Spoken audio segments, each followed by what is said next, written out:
weeks since we've had our last match day, and that means that we are now here to discover who has kept up the momentum, who's lost it, and if some of these roster swaps, and maybe more importantly, patch note changes have impacted what is the race for first place in EMEA. All of that to be discovered here and more in today's Saturday action before we hit North America later on this afternoon. So sit back, relax, grab your coffee, grab your water, even grab a bagel, whatever you want to eat. We're here. I'm excited. Let's go. And I'm not alone, by the way. I'm your host, Rain Day, but I've got two of the best commentators in the ALGS to join me for this day's action. Of course, Vicky, Kitty, and Jamerson here on the mic. Vicky, how you doing this Saturday? I'm doing fantastic, Rain Day. We got some changes going into today, and I cannot wait to talk about the action between you and Jamerson because it's going to be a lot to unfold. Yeah, Jamerson, obviously, we're on the desk a lot. We were finding ways to discuss the minutia of what's occurred between these players and really bring that to the forefront for our audience. But there's not a lot of minutia now. There's some major changes that have happened over these past 2 weeks. Players are going to have to get to learning fast. Yeah, it's been an incredible split. I mean, there's been so many changes like you had mentioned. We had a patch in the last 2 weeks since then. And so a lot of these teams are still adjusting and really trying to figure out this meta. I think we have a handhold on it, but there's still so much to come. Well, with that, we like to introduce the show topic for the day. And we work on this throughout the week to kind of set the tone for what this broadcast might look like for you at home. Today's show is called Embracing the Change. We want to find ways to see which team is navigating these changes from a roster perspective, from a character perspective, a map perspective, starting on Stormpoint again. We haven't done that since match day 1, and how they can get through it and what does that mean for the rest of the season and for teams who are going to be playing before. What can that reveal about what this meta is going to bring to our ALGS? So all of that to say, a lot to talk about, and we'll be keeping an eye on that. But if we look forward, we kind of have to also look back to set the stage of what occurred before this patch got hit.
more about Hardeki and Nine Impulse's reunion there with Kazakh splitting the trio. But Jamerson, GoNext, a team we don't give the highlight often, certainly going to be highlighted today with Alliance out. They're going to have their chance to show just how good they are in EMEA and in the world. Yeah, Alliance are currently sitting in first place, but that's 4 match days played for them. This is the 4th match day for GoNext, who have been incredibly consistent across the split so far. 2nd place every single match day, but this is the opportunity. If they end up getting 2nd, I believe they fall below Alliance by about 2 points, but if they get the win, they will finally take the lead on the leaderboard by 1 point. You can't feel bad about the fact that they got 2nd. It's so consistent, such a high performance. Any other team would swap spots with them, maybe except Alliance. So GoNext here have a rare opportunity to take advantage of the moment Alliance, the giant of EMEA, is sleeping. But let's take a look at what has happened in these past 2 weeks. We watched those games, but like we said, things have shifted. And in one way, you're going to notice that the numbers have shifted. You land into a lobby with 20 teams in Apex, but now it's going to be 19 because Sha-La-La have disbanded. No longer can we sing Sha-La-La and get into our dance party here. It's unfortunate, but it does mean that with the small sin from Ron, from EVOS to Ronan, Tyler FPS goes to Sha-La-La, and Case Swinney goes from player, historic player, to coach. Vicky, that is a team with a lot of experience under their belt. Yeah, you talk about the importance of having a coach and an analyst right now when there's legend bans, different maps in the rotation, constantly shifting every single weekend. And that is so important to have somebody at the helm of helping out your team and dissecting what you want to lean into for your strength. And what better way than having veterans on your team to be able to make up for that? Yeah, if you tallied the amount of money earned, the amount of lands that they've been to, the amount of games they've played in the Pro League, that's probably competing with most top 10 teams out there in the world in terms of overall hours, experience, and cash grab. That's a crazy squad. Excited to see them today. But what they'll be playing is also a lot of the conversation. There's, sometimes that we see certain legends continue to be involved in similar ways. Catalyst kind of stays relevant here and there. Bangalore obviously has been a part of that. But Gibby, no significant changes. Yet the big boy, the man who needs a passive to take less damage because his hitbox is so big in this game, has now come back into the meta with flying colors, Jamerson. Yeah, and it was match day 2, that amazing 3-map run by VP when we did swap over to Stormpoint that really showed the strength of the Gibraltar, but it really came down to just how to play the meta from VP. Have that solid core that you play around, that one character that is amazingly strong, and that was the Newcastle for them. And then, of course, as the one and dones get banned out, have a very strong composition to run in the second half of the day. So when we do go on to Stormpoint in match day number 4, we do see a lot of these teams take that lesson from them. So we had 9 teams running a variant of the Newcastle and the Rampart, but the 3 teams, Alliance, Endorse, along with Roadhouse, ended up running that Gibraltar. And that's no surprise because those 3 teams did, of course, draft for a Trident, and you get to see it immediately for Roadhouse. And I think this is one of the big turnarounds for Roadhouse, them picking up this composition for themselves, or at least playing around the Newcastle, but the Gibraltar for them on Stormpoint was huge. Again, you're able to move from position to position. It's extremely safe with that Gibraltar dome. The next time you get into another position, you just wait out the cooldown. If you get into trouble, you have the fail-safes of the Newcastle wall along with the Rampart walls to keep you safe. And again, it's just about biding time. For Roadhouse here, they try to go deep into the zone. Of course, they had to rotate early into Barometer coming out from Mill. So they didn't have the time to really try and get the blues. So they had to take this mid game in a very safe way. You can see as they work their way on in, it's just again about leapfrogging your position, setting up, waiting for your cooldowns. And I think that is what a lot of this split is, waiting for your cooldowns. Ultimately, for Roadhouse, Alliance, and Endorse, I believe Endorse ended up going down 5th place here because they were sandwiched in between Alliance and Roadhouse. But you can see, again, it's about taking your time, get into position, use that Trident as unbreakable terrain, and then the final 3v3, Roadhouse versus Alliance, to round things out. Roadhouse just clean this up beautifully. And again, this is, I think, a composition that works out so well for Roadhouse, because the last time we saw them with the Newcastle back in Germany was such a great thing. When we head into map number 5, though, this is where things get a little bit iffy, right? Now that the Newcastle is banned, we do see teams still running the Ramparts, still running the Gibraltar. Alliance, notably, make the swap off onto the Pathfinder, and we see how crucial it is for them going into map number 5. They have that rotate down to Barometer once again, coming all the way from the north side of the map, but because they have this Pathfinder, this time on Hawkins, even though traditionally it's been either effective or unlucky to pick that one up, Alliance slow play things like they love to on the edge. They're not going to find the fights that they usually like to, but they're able to hit the map scans, they're able to hit the survey beacons, they're able to hit the reset bins, and of course get themselves up into full loot in time for the fights at the end of the game. Alliance, we know what they do when they're able to slow play their way into the late game. Again, that bubble transition into the center of Barometer just helps out Alliance immensely. And they were able to do this, I think, with Roadhouse playing a natural counter on the other side. They didn't opt for the Pathfinder, Roadhouse ended up opting for the Mad Maggie. They went down early on. Alliance, though, know how to clean things out. They just need to make it to the late game, and they convert so often. And so, taking a look at both teams for Roadhouse, just before this half, they had I believe, a win with a 17 or 19 kill point game outside of match number 5 for them, which was kind of unfortunate with what happened in that match. They still performed extremely well, but Alliance on the other side, you can see the strength of that Gibraltar with the Trident rotate, a second, a first, and a sixth for them. And we don't have the screen for it, but for Endorse, remember, that was the other team we highlighted on the swap over to Stormpoint. Endorse ended up with a 5th, a 6th, and a 2nd place on Stormpoint, and that Gibraltar came in huge for them to be able to get those consistent placement points. You know, what's great about that is you could kind of sum it up in the fact that Gibby is giving these teams a unique power that they haven't had in a while, especially with the fact, Jamerson, that when you consider Gibby hasn't had any changes, it's really kind of this comedy of errors that's allowed him to be so successful, with the PK being such a good weapon and shields and more shields being good. I mean, Vicky, you gave the highlight of Hockey's trying to zip line onto Slab. He does the PK shot. He hits 3 shields. That's what happens when you have 3 shield characters. It's hard to hit your shots, but it also works really well to have protection while you have a PK, which Slab used against Hockey's. And, you know, whether we see Gibby doesn't mean it's going to be the end, because with this new patch, we've seen Mad Maggie get a huge buff. We've seen Seer get a major buff, Vicky. All of those things potentially changes to look out for as we head into games today. Yeah, and then you talk about Gibby and you talk about the PK. Let's also not forget that Gibby's got that perk that allows him to really get more done with that shotgun. So it goes hand in hand, but then you also look at what has changed. And although Gibby hasn't been within that realm of conversation, yeah, we have changes to Mad Maggie and we have changes to Seer. And I think that also begs the question, which of these teams will lean into those changes depending on what maps we'll be starting off with here, and which of these teams find those strengths with either a Seer or a Sparrow.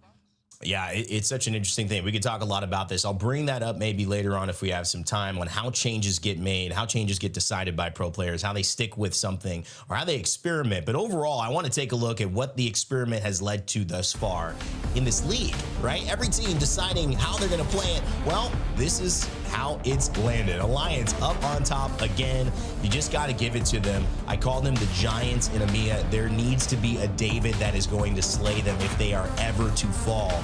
And it looks like GoNext is the one with the sling. They finally have a match day here without Alliance involved. So can they take advantage and grab the 25 points that they are looking for? And speaking of that, let's narrow in now to the lobby they'll be facing. All the way from Citadel Gaming down to Take Flyte, teams that have done well, but maybe are looking for their breakout moment, teams that need to keep improving if they want to have a chance at not only Split 2, but regional finals, which can guarantee you a spot at our championships. But most importantly for me, when I look at this, Vicky, it's NVMI. Hardeki and 9 Impulse's reunion after the Fire Beavers dismantling, coming into it with Kazakh.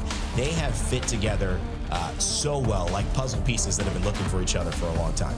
Literally, like, it's just the fact that they really showed up, though, more than anything during match day 3, because here they came through and not only with consistent placement, but their call on zone positioning and when to take fights, I think needs to be studied extensively. Like, this clip doesn't even do justice what they were able to do behind them to make sure that their backs were cleared, and basically they made this playing field and put it into their advantage because they knew the teams right below them were forced to collapse on one another, and it was like Thanksgiving came early for them because all they had to do was walk in and clean up the remnants of a third-party opportunity for them that was inevitable, as the teams below them knew that they were unable to try to take that dub with NVMI being in a way better position. Similarly, we had that going down on E District over by Lotus, where they were able to not only play patiently in a zone like that where there's a lot of coexisting, but they were also able to wait out a lot of the teams that were funneled outside of those buildings to then take the dub. 2 dubs for the day for NVMI, and that is with double-digit KP. 10 KP apiece, a very explosive 80 total point series day for them to also carry over to what they're going to be looking like for the future match days here. For me, match 2 and match 6, yes, the wins, but the kills alongside the wins, you know, those are big games. And I think that is a great sign for a team that has a chance to make it here, especially now with Alliance out of the lobby. Well, if you guys want to check out any of these teams we've mentioned to highlight before the game gets started or during these games at any point, remember, we've got Face It Watch on deck. It's your friend in multi-view. Whether you want to see NVMI and Hardeki get some of those clutch plays, maybe another 10+ kill win, or maybe you want to focus on who we were talking about a little bit earlier, GoNext, and see if they've got what it takes to go to the top spot in Europe and eclipse Alliance. All of that can be controlled here. Open up multiple tabs, throw the map tab up as well to see every rotate, every team comm, and every fight. Watch the ALGS your way at faceit.com/watch. Of course, if you want to stay involved with us as well, make sure to follow us on socials at Play Apex Esports on our X, our YouTube, our Twitter, and newly our TikTok and our Instagram, which are both new. And of course, on Twitch here at twitch.tv/playapex. And most importantly, guys, this sets up for what we have next, which are the games. It's always exciting. We do this little prelude and everyone says, let's get into it. We feel the same way because this meta has brought a lot of new differences. But I want to kind of levy this point while we have a little time, guys. Vicky, I'll leave you to start. How do you think these metas get started? Because for me, when I look at Gibby not actually having any changes, but the PK changing, I mean, that just looks like to me, there are these little cross changes that can allow a character. Maybe there's Mirage. I mean, what characters are lying in wait that with the right gun tweak, with the right little adjustment to the meta can actually be coming in? Or do you think that this was just Gibby's moment all along?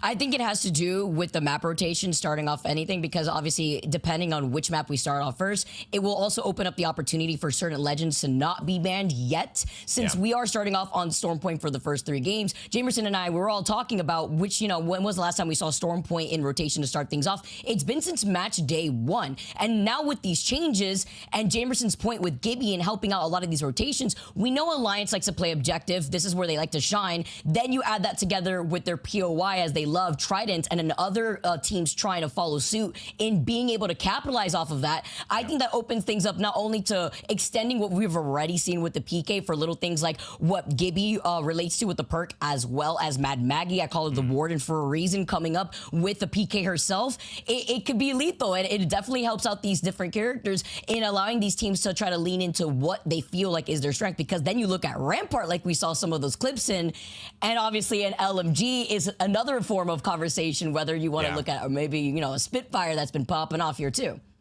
Well, there's so many great conversations. I know you guys are going to have a blast of a first cast here. And speaking of it, the game and the lobby seem to be ready to go. So without further ado, let's send it over to Vicky, Kitty, and Jamerson to kick off our LGS match day number 6. Ooh, thank you so much, Randy. That is thundering, by the way, right now, Jamerson. And it was like right on cue, as Randy said, let us kick off the day. I mean, I can't frame it any better than that. That's a good sign as we go on to Storm Point, living up to its name, it seems, as we look at the POI draft for today, Jamerson, for groups B versus C. Yeah, like you said, a storms are brewing here on Storm Point. One thing I do want to note, I mean, I did, of course, highlight Roadhouse, picking up that Gibraltar composition for themselves. But like you had mentioned, this is the first 3. This is typically where we'll see the Caustic and the Watson and the Alter band. But for Roadhouse themselves, they don't even have a Trident actually coming out from checkpoint there. So we might see something different out of them. I haven't been able to watch scrims. I don't know how the teams have been playing this one. So this is going to be an interesting thing for them, but we do have teams like Navi, ONIC, Pot, all on the outer edges there, all that do have Trident spawns. So I do want to keep an eye on what the compositions are going to be. Interestingly enough, one thing I do want to note, GoNext are going to be picking up the Gibraltar and the Newcastle for themselves along with that Caustic. And so they're opting away from their old style that we have been seeing, which has been a crypto core for that composition. They have been using the crypto, I think, since like day one. And so they even see the strength of that Gibraltar coming into Stormpoint. But other teams that have picked it up, the Dogs, of course, they have a Trident spawn for themselves up north. And I think ONIC coming up from the mill will be utilizing that as well.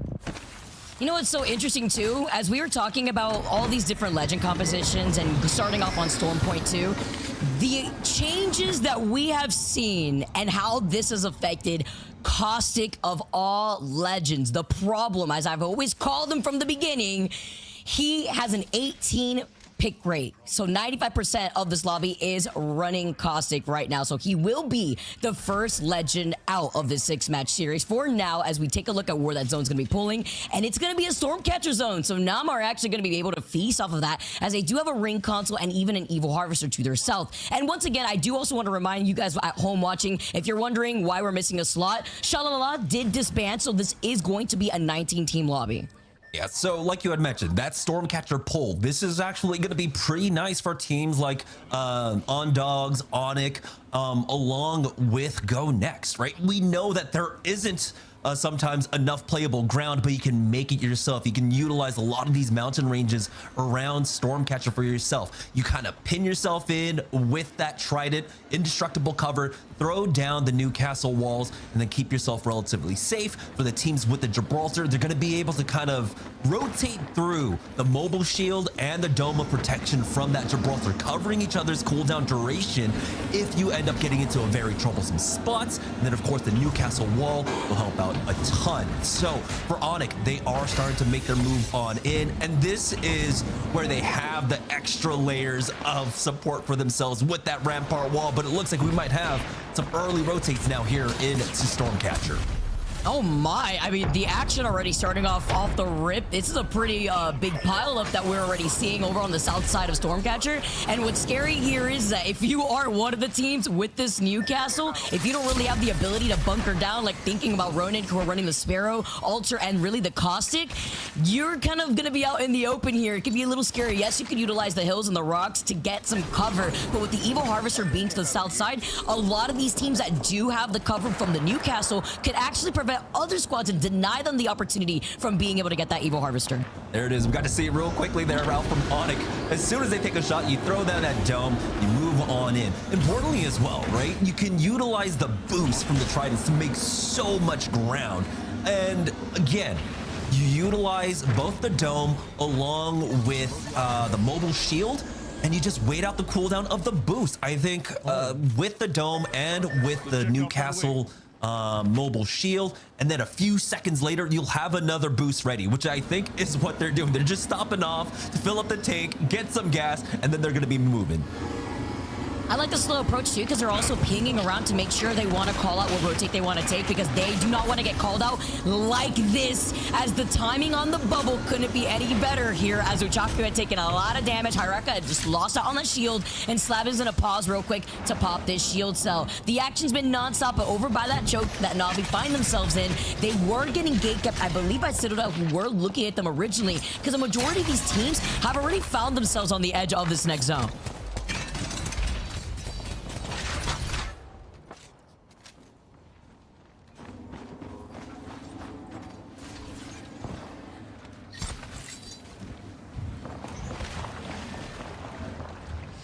Now with Pot now moving up here, full blue Evo shields, one of the teams with the Altar, which I have to know, Altar being the second most picked legend, it doesn't matter whether you're on World's Edge, whether you're on E District, even on a map like Storm Point, just how important having a Void Nexus is. Two, that could be active at the same time, that could basically cover two POIs.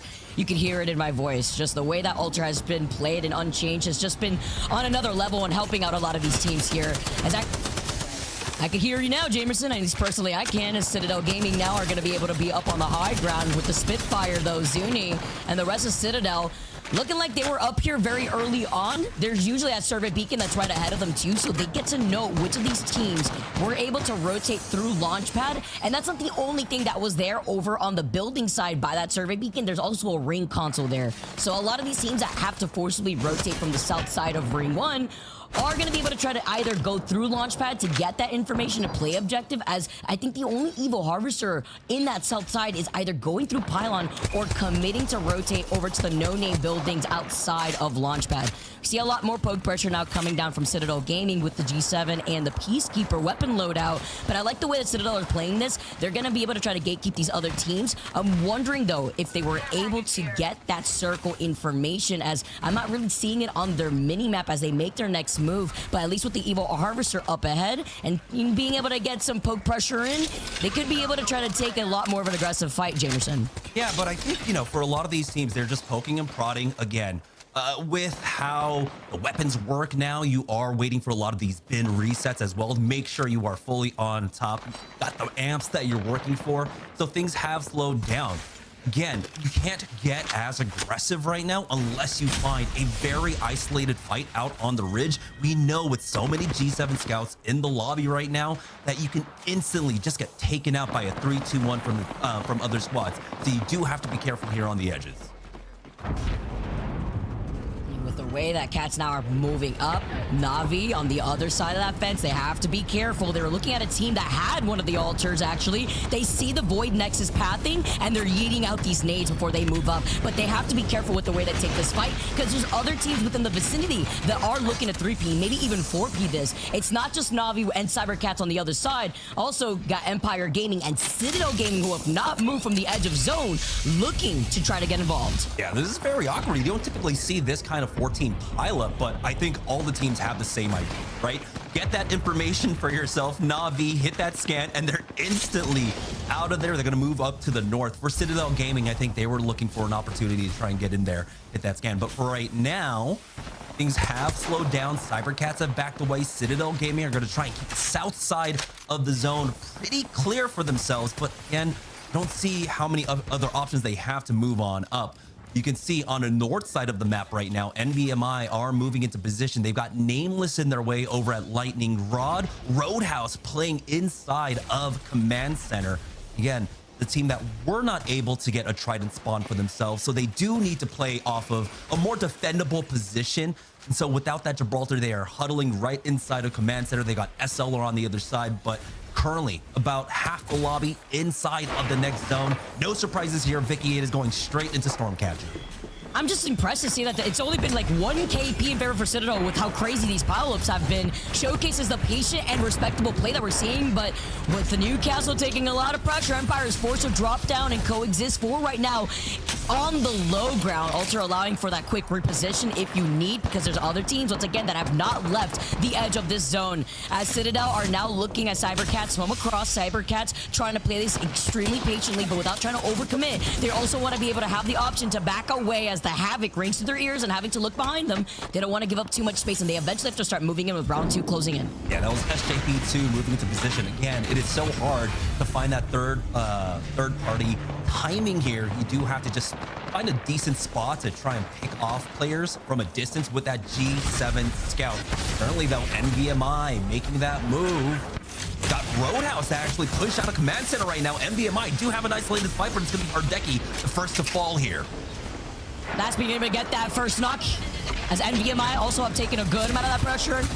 Hardeki Him being down only leaves up to 9 impulse. He's got the R9 sometimes. He gets a hip fire shot. He gets a crack, leaving that one player one, but it's not going to be enough because you also have to look to your left. Aku fully healed, and with the 30-30, they take them out. NVMI, a team that we highlighted earlier on in the show, the first team to go out for game number 1. One thing to note, though, for NVMI is that this is probably when their composition is weak.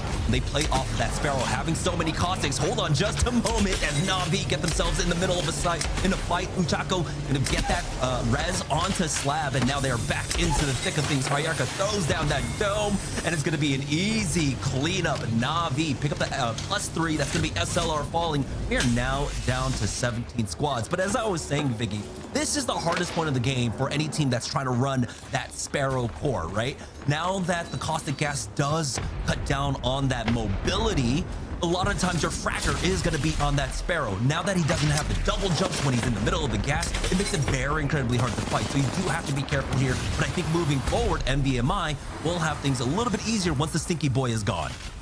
Yeah, it's like getting slapped in the face with a slow wall, except it's just a passing cloud here that you just gotta deal with and hopefully walk away without any pink eye. But with the PK, it's anything but peaceful here as Empire Gaming still playing off this low ground. This highlights how important playing patiently is, but for how long you stay down here is even more detrimental because now even more teams are showing up as SJP2, who were waiting out on this fight before behind Empire, have now counter-rotated on the outskirts to try to wrap up and sandwich them from behind. Luckily, they do have the ultra for now, but not too sure where that Void Next is going to take them as SJP2 are forced to go back inside the house. That's just a miscalculation by Empire. They were thinking maybe SJP2 can't get it here to third party with the ring closed, but again, this is just round number 3. The ring doesn't tick for that much, so if SJP2 want to peek over from the ring, it's safe. They also had a rotation in from the other side, so now SJP2 are looking to really capitalize off of this. We'll see if they get a little bit more Dense. Not able to get there in time.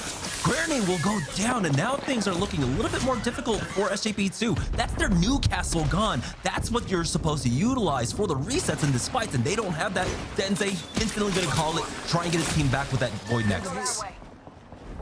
That's how important it is to be able to have that Void Nexus available. If you're able to at least get into a better rotated position, so that way you can try to take smarter fights. And cybercats got out of the fray for now, even with the G7 shots hitting them from behind. Ranches is able to get into position because also they're one of the teams rocking that Bangalore that Rainy had mentioned earlier today. But Henchman, it's down to him, and even with the hip fire shots, it's not going to be enough. GoNext get eliminated. Wow. Again, GoNext, unfortunately, they don't have that full composition for this one because they can't completely utilize it coming out from checkpoints. But now cybercats getting pressed. They've got that Nox gas grenade going on top of them, and Ranches gets some damage off, allows Alonzi to answer back. But Kyler finds one. It's down to the 1v1. Never mind. SJP2 end up getting cleared out here, and cybercats survive. They still have Empire rotating around on the edges, zone closing in. I don't know if they're going to be able to fully recover here. Citadel Gaming in the middle of a fight as cybercats will end up going down, but here's the slide in from Zuni, Vicky. Look at Zuni's weapon loadout too. A gold PK, Kraber shot in hand, and another team they have cleared out. Look at the amount of caustic gas traps that are set up here in this corner, uncontested, while they still prevent other teams from being able to secure any evil harvesters if they do not already find themselves in purple. And they have plenty of shots left on that as well. Empire creeping on up. See Citadel Gaming half spot in the mouth, the pings out, and Zuni's gonna instantly get into position for this one. They have so much utility to back this one up too. Here's the line of the 128. Citadel Gaming smell blood in the water. Good thing it's a big character like Caustic, big boy out here with that tough guy as Zuni still looking for another shot on the front to Kraber, but then you have to consider, all right, Zuni, are you him? Are you him? Can you get into a better position? You have to consider the Newcastle walls, the layout right now, and the opportunity for other teams to walk in while Citadel Gaming are now down to only one with Remix not clutching out. Instead now, it's going to be Empire who have climbed up to the high ground, and now the third party from Legion Gaming. Christmas could not have come any sooner for Legion if they clutch this out. It's still scary for them. You can see they are trying to play this one at least a little bit slowly. Empire knocks gas grenade something. We'll just go ahead and back away. And unfortunately, Empire fall. That brings us now down to 9 squads remaining. Legion Gaming doing a great job of cleaning out this southwest side of the map, but they still have a lot to cover here. You can see Nam covering that south side of Stormcatcher. Navi coming in from the west. So Legion Gaming, how do they navigate this one? They don't have full information, but they will start creeping their way back on up. Luckily for them, Na'Vi haven't spotted them quite yet. Ring pulling all the way on over to the eastern side. Take Flyte, Ronin, and VCGO are in position. Notably, ONIC are there on the north side. Again, one of our teams that are running the Gibraltar. So his ultimate might come into play here massively in the late game. Oh, the altar for a zone like this, by the way, goes so hard.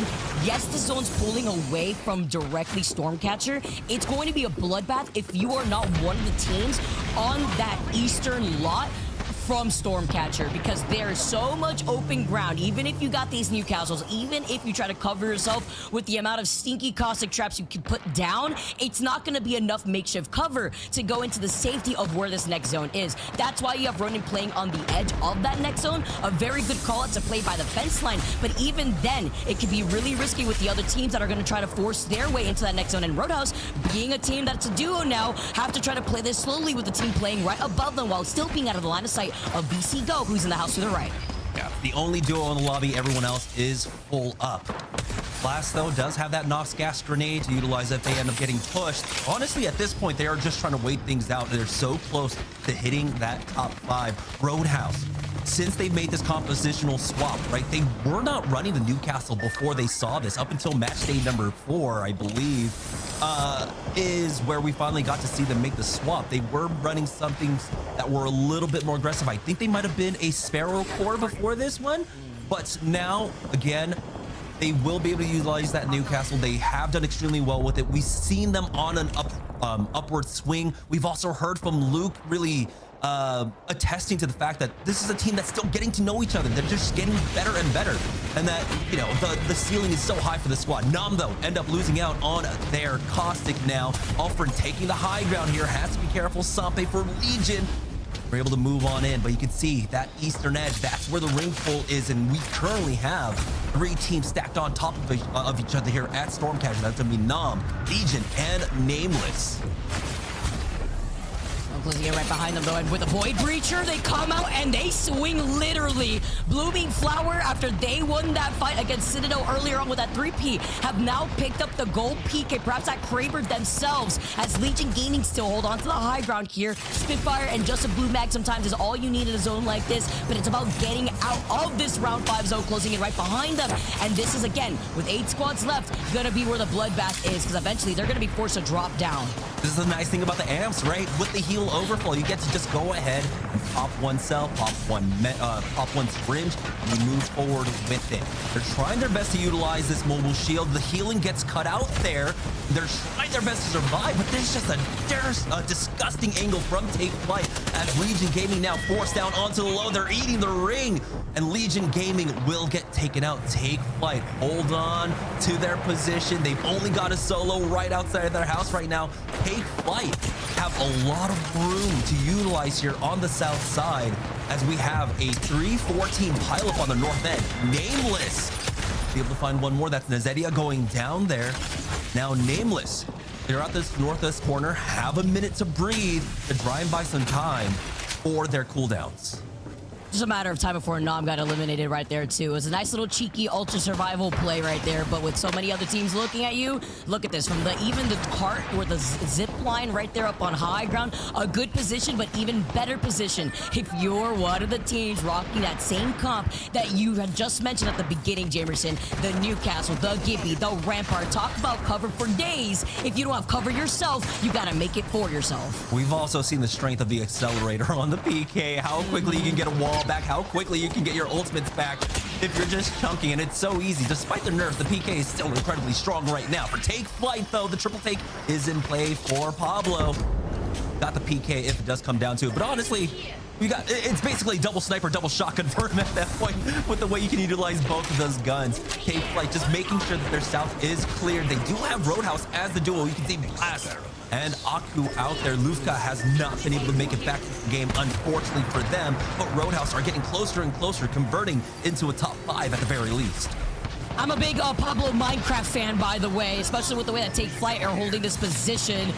to the way that they're going to be able to utilize these ultimates, because that Nox grenade is going to go hard, but they fully send it onto this team. They go down with that portal, but is it worth it? Look at the amount of nades tossed at their feet. The caustic gas traps, can they get away? Only leaving Clone alive, but that Nox gas is ticking, and you gotta get out. But with no time to spare and the zone closing in, I'm seeing these Sheilas beam around them, and so much of these caustic gas traps set up before their eyes. You got Nameless, ONIC, BCGO, and Ronin, all full threes, but like you had mentioned, ONIC is up there. The only Rampart in play. He had the Sheila amped up, but now EQ finds that first knock onto Guts, and it's just bombardment after bombardment. Huge connects here as EQ will go ahead and pull that Sheila out to try and finish things off.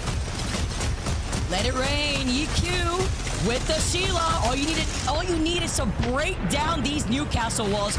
No cover for you to hide in. Look how low the opposition is as Ronin, one of the teams rocking the Sparrow, maybe the only team honestly rocking the Sparrow for this first game here, are trying to get the res. VC Go gets a slam down with the Newcastle wall, and they're having a stare off with ONIC, who are safely inside a Gibby Dome with another Newcastle wall and these amp barriers set up by a Rampart. Yeah, all these walls allows them to weight down the cooldowns. They need the mobile shield up. They need that dome of protection up. The nades aren't coming in. ONIC now are backed up into a corner, but they should have enough time here. Defensive bombardment out, and now it's ONIC trying to push the charge. With the Gibby bombardment going down, trying to make space, EQ goes down in Ronin. The team that had the caustic gas trap set up with the Ultra being the last one alive take the first chaotic dub of the day. And what an impressive performance, but immediately getting to see the strength of that composition of the Gibraltar, of the Newcastle, along with that Rampart paid dividends. Even though they didn't get the win, you saw the strength of it at the end, and they'll be able to run it for the next two maps at the very least, because we are not, I believe, getting a Newcastle ban. It should be that caustic heading into game number 2.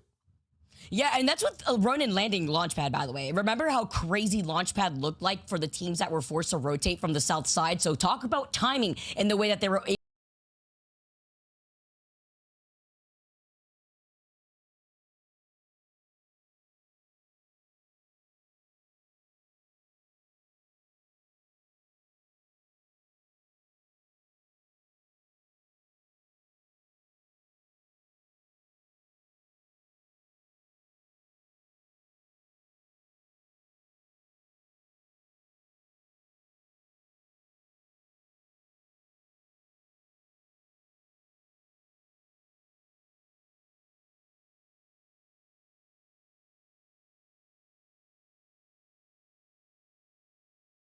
from 3 kills off here, and so you can see that they weren't able to capitalize as much, but a win is still a win at the end of the day. It is, and it's crazy to see how even with a composition that isn't being usually ran on Storm Point, at least for game number 1 for a lot of these teams, still the patient play works out, and having that cover came in clutch here for Ronin to take that dub. We have some more Storm Point action coming to you guys soon on the other side of this break. Don't go anywhere.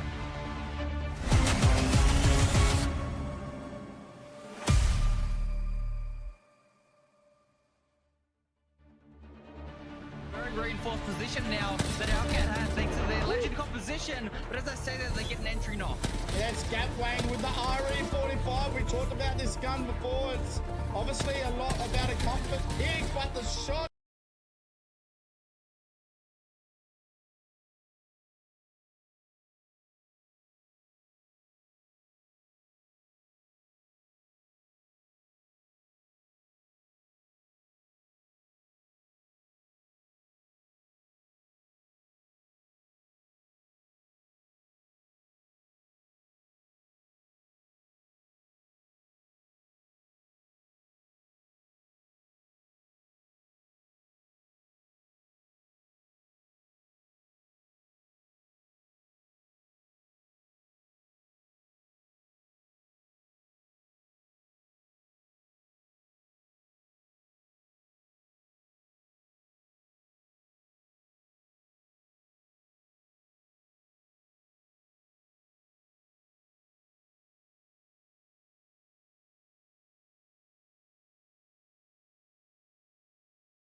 quickly. Top of the billing. What's the statement? What's the takeaway from game one in your eyes, Vicky? The amount of makeshift cover and how important it was for a zone like that. I think we've all experienced a very similar Stormcatcher zone like this, where when you're forced to play off the low ground, you think you're safe from inside those middle buildings, and then it completely shifts over to the east side. That's where you saw a lot of these teams just collapse because of how important that adjustment was required for some of these teams to position themselves. Yeah, positioning takes on a whole nother level now that you have so many teams running compositions that can control the position once they're there. Very hard to uproot these squads. You had mentioned Crypto EMP. We may see some Crypto now that we'll see some bans coming in for game two. But I wanted to give a shout out to those who are interested in what they see. It's rare that you see this and you go, I could do that, because that would mean you're already probably Masters or Pred. I happen to be casting with someone who thinks they could do that for sure. And I believe in you, Vicky. I know you would be on this if we didn't have to work on casting the circuit. But for those who think you can be a part of it, man, the Challenger Circuit, register now, September 6th through 8th. You might have missed that one. But the 27th to the 29th is also one that was just closed. But that means your last chance to do it is October 4th through 6th. It closes October 1st. So get it in, your last chance for the Challenger Circuit registration. If you think you got what it takes, jump on in. Let's take a look at that final circle as well, Vicky. Walk me back through that play, Jameson casting, how this ended up being a win. It was super chaotic here, and as you said, my intrusive thoughts were telling me, man, can you imagine if there was like one Crypto left in this lobby just to EP all this chaos? It would be quite a shame, but that isn't the case, right? There was no Crypto, so these gaping bubbles were able to just get away with what you want, but then even more importantly, having a bombardment for a zone like this, you need to save a lot of your utility, and Jamerson specifically highlighting the importance of the amps that have been introduced to the season showcases how quickly you could maybe get that ultimate or be able to get the cover that you need. Ronan at the very end, by the way, look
more, I guess, easy to maneuver around and break, not as harsh when it hits you, and a couple of little quality of life things to continue to try to bring back Ash into line with the other legends. Seems like it might have worked here, and no longer that auto 1, auto 2 ban. You know what's really funny? Ash was like not the #1 most picked legend for one day, I believe, after like the split changes. It was like Seer took over, and then it took like I think a day and a half later, and then Ash was back to #1 played and ranked. So it took a little bit of time. It's just having a mobile legend, especially in the current state of rank and even in ALGS, we're in poke pressure meta right now. Like there's a lot of 30-30s. You see some people, you know, with a bow check until they get a 30-30. Monsoon literally like yesterday was talking about how the charge rifle is still good, but also that's like Monsoon talking. Monsoon's literally just, I think about a charge rifle, I feel like his face belongs on the charge rifle as just a mainstay skin. But you know, Ronin coming out of that dub are one of the teams that didn't run that composition that everybody was running with bunkering down, right? Yes, they were one of the teams that did have the Cossack, I believe, but with the Sparrow nonetheless, they're out for blood, and they're already taking this early fight after getting that beacon scan with the bow check and car in the hands of McClutch. Monsoon saying he likes the charge rifle and how it's doing. It's kind of like Warren Buffett saying he likes the state of the stock market. I think he's going to be okay either way.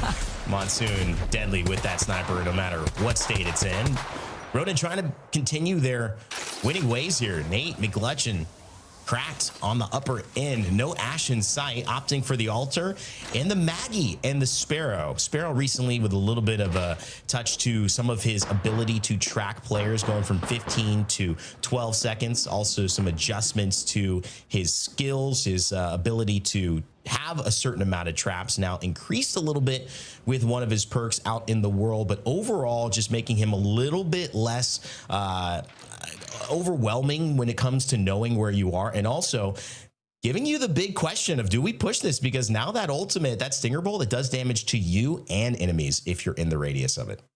And it slows you and your team down. Like, that was the number one thing that I took away from that, where I was like, wait, why am I being griefed by my own team? Because I did not know that that Sparrow ultimate like slows you down entirely. And that cuts your momentum too. Yeah, we don't have Caustic anymore in this lobby. And Jamerson brought up a good point about how it halts your momentum when you're trying to use mobility around that gas trap. Well, guess what? It acts as a double-edged sword when there may not be a gas trap in front of you, but it ends up being your own ultimate. But I also want to highlight where this zone is going to be pulling, because we talk about Ronin and how they were able to come out of that dub.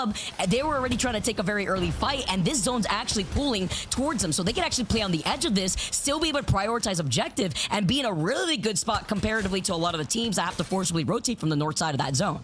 Yeah, it looks like a lot of good things are happening for Ronin again. You win game one, now you have a good zone pull. It seems like a great opportunity to just seize it and keep pushing your momentum as it stands. A couple of great shots there from No. Says, don't take that gravity cannon in front of me, with a 30-30 in hand. You see this loadout quite often with the PK, just the farming of sometimes the ultimate, sometimes just getting your damage up, and then again, that PK for the close range, especially with a character like Newcastle, as we zoom in on one of my favorite places, Echo, to play around in Storm Point. It's going to be a south zone for sure, Vicky. And ONIC, they've got a different way of going about it. It means, yes, teams are like Ronin in a good spot early, but with that Gibraltar, every team, even from the north, is going to have a chance to rotate with that bubble on that Trident.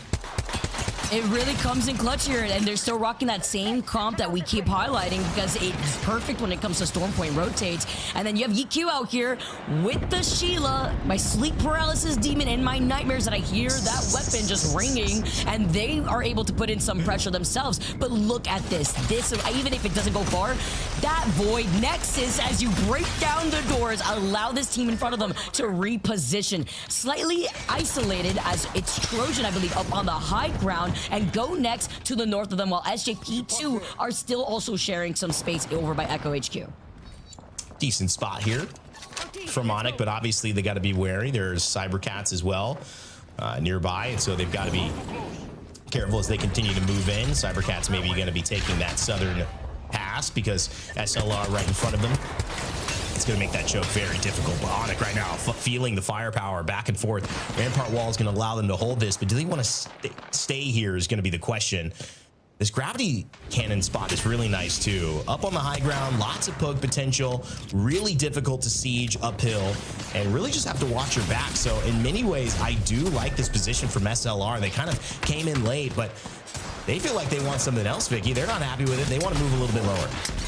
I don't blame them. They want to be able to move up inside these buildings because of their composition. You have a Watson on your team. You have to get rid of these rampart walls that were left behind by the other squad that we just saw. But they don't want to hang out by the gravity cannon, because that's also when you rotate there early, especially with only round one closing in, it's third party central. You want to bunker down here. You're already getting pressured out by a 30-30 and G7 from across the field. They did find safety. They are looking to reset. And we talked about Pablo Minecraft, one of my favorite names I probably have seen in a long time out here, as Ronin now closing the gap. They see a Newcastle slam down, and they're one of the teams without a Newcastle, so they have to be safe here, because with that Newcastle accelerated wall there too, the energized wall, it could prove itself as lethal if CJ Cracked wants to try to use that Sparrow ultimate to clear space, which he did use a little bit earlier. Going for the triple ult for Sparrow wasn't what we started out with, but now it's become the primary choice for a lot of pro players. Just the flexibility.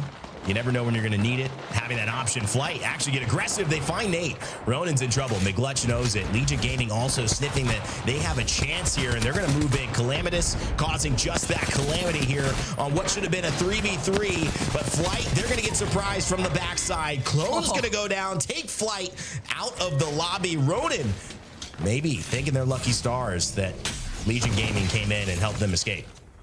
I just want to give a little shout out to one of my favorite weapons, man. I love the car, especially like everyone's always like, oh, car R9. They're both very, very good guns. But what's really clutch is when you have these weapon arsenals now, the fact that the car levels up with both the light arsenal and the heavy arsenal, you just get the double whammy if you ever wanted to. If you need any of those extra attachments, sure, it packs less of a punch as the R9, but it's got more bullets in the mag. And it just really helps out, especially if like you see these Newcastles, they haven't picked up a better knockdown shield. Just fully send it at that case. You have the advantage, and we keep seeing these G7s as kind of gets the next knock. Roadhouse, Lefka going down.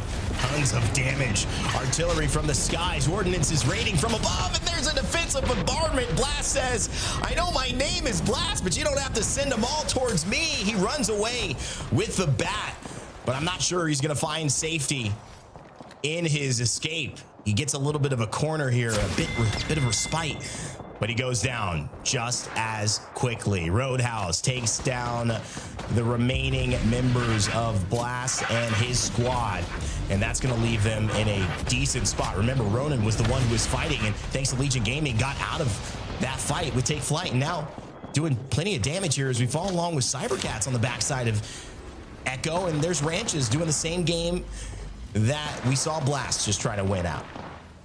You know, Ranches right now being on that Bangalore, hearing that Sheila to his right, shoot at me Bangalore dash over to the left side, said, all right, gonna be able to recover for now as the solo. It's tough. We've all been in a situation like that, but you have to stay alive. Let's see if they're gonna be able to get a reset. It's gonna be incredibly difficult with the amount of teams not only finding their safety behind these rampart walls, but up on the high ground on top of it. Look at who shows up a little bit late to the party. Fashionably late, I'd say, with a Trident as well. It's Na'Vi, our world champions. You forget, maybe about 8 months ago, well, I guess 9.5 months ago in Japan, these guys lifted the trophy. Now, obviously, a little bit of a different composition, but still got Shako and Hierarcha, now with Slab, trying to find their way back up to the top here in EMEA.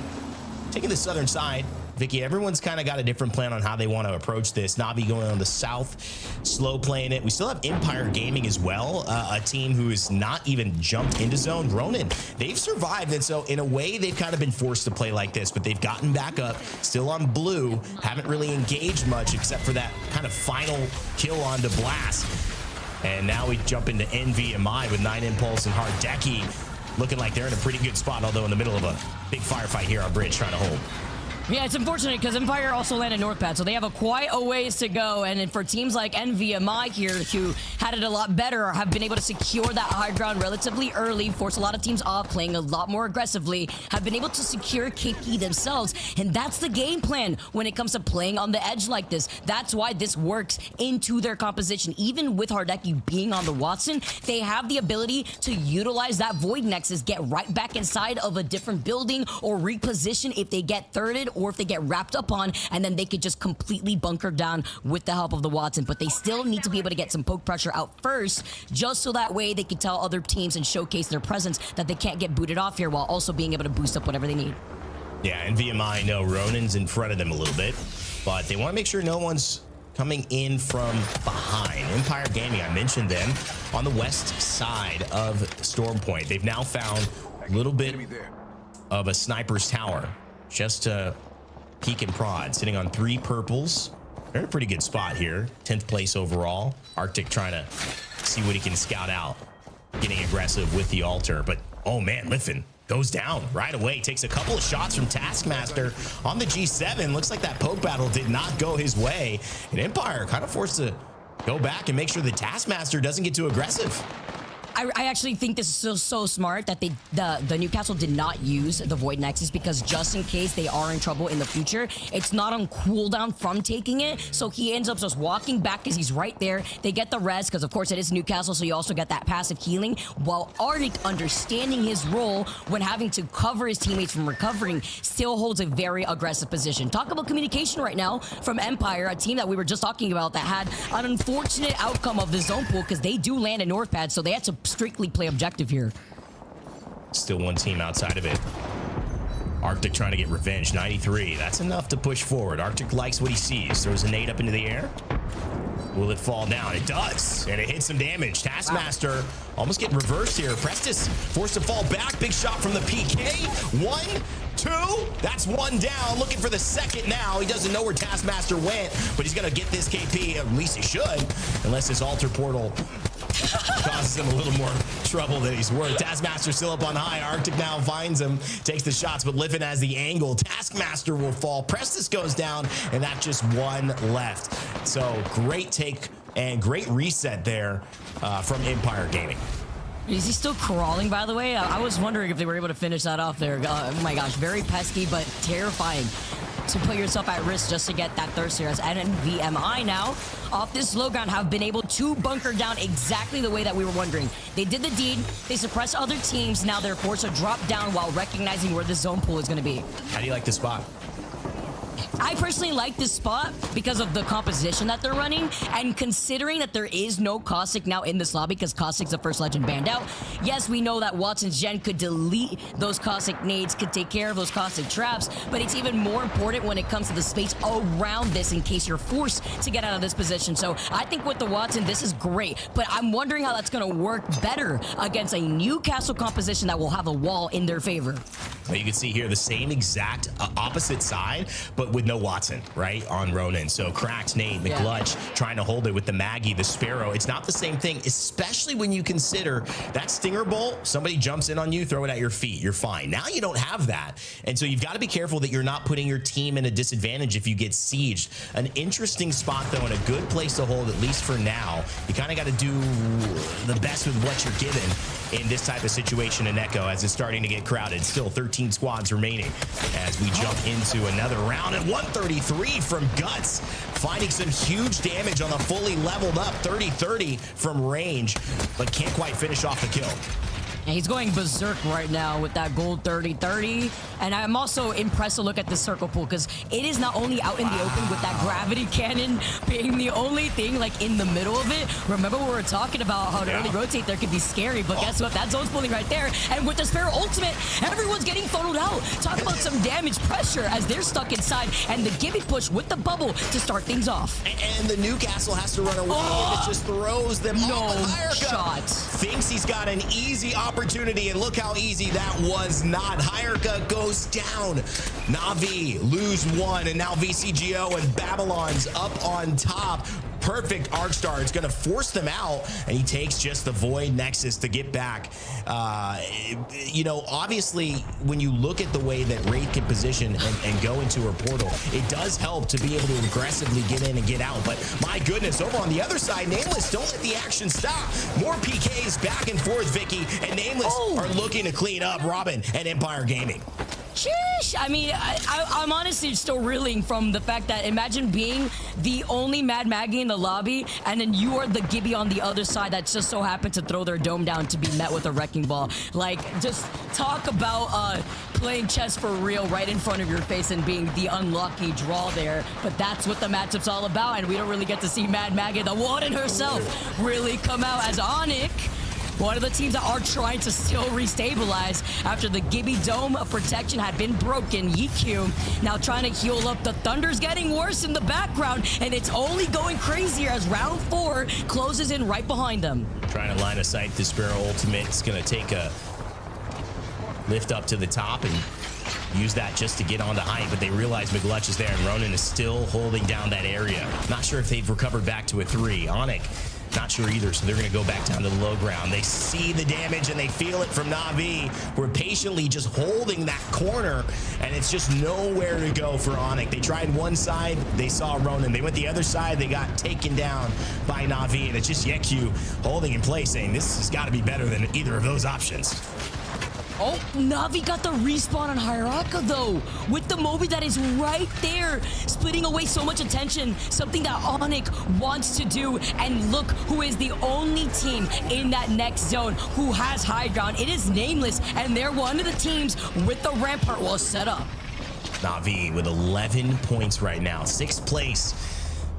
Middling for them, a team we know can be at the very top of it, but need to prove it here. They've got the meat shield build right here. Newcastle, Rampart, And of course, Gibby, what can they do with it? Yeah, Q is solo.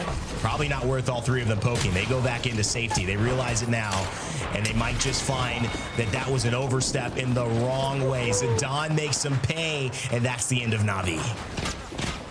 And as they keep falling, 9 squads left. NVMI are still alive, and 9 Impulse is trying to keep the dream here with the PK in hand.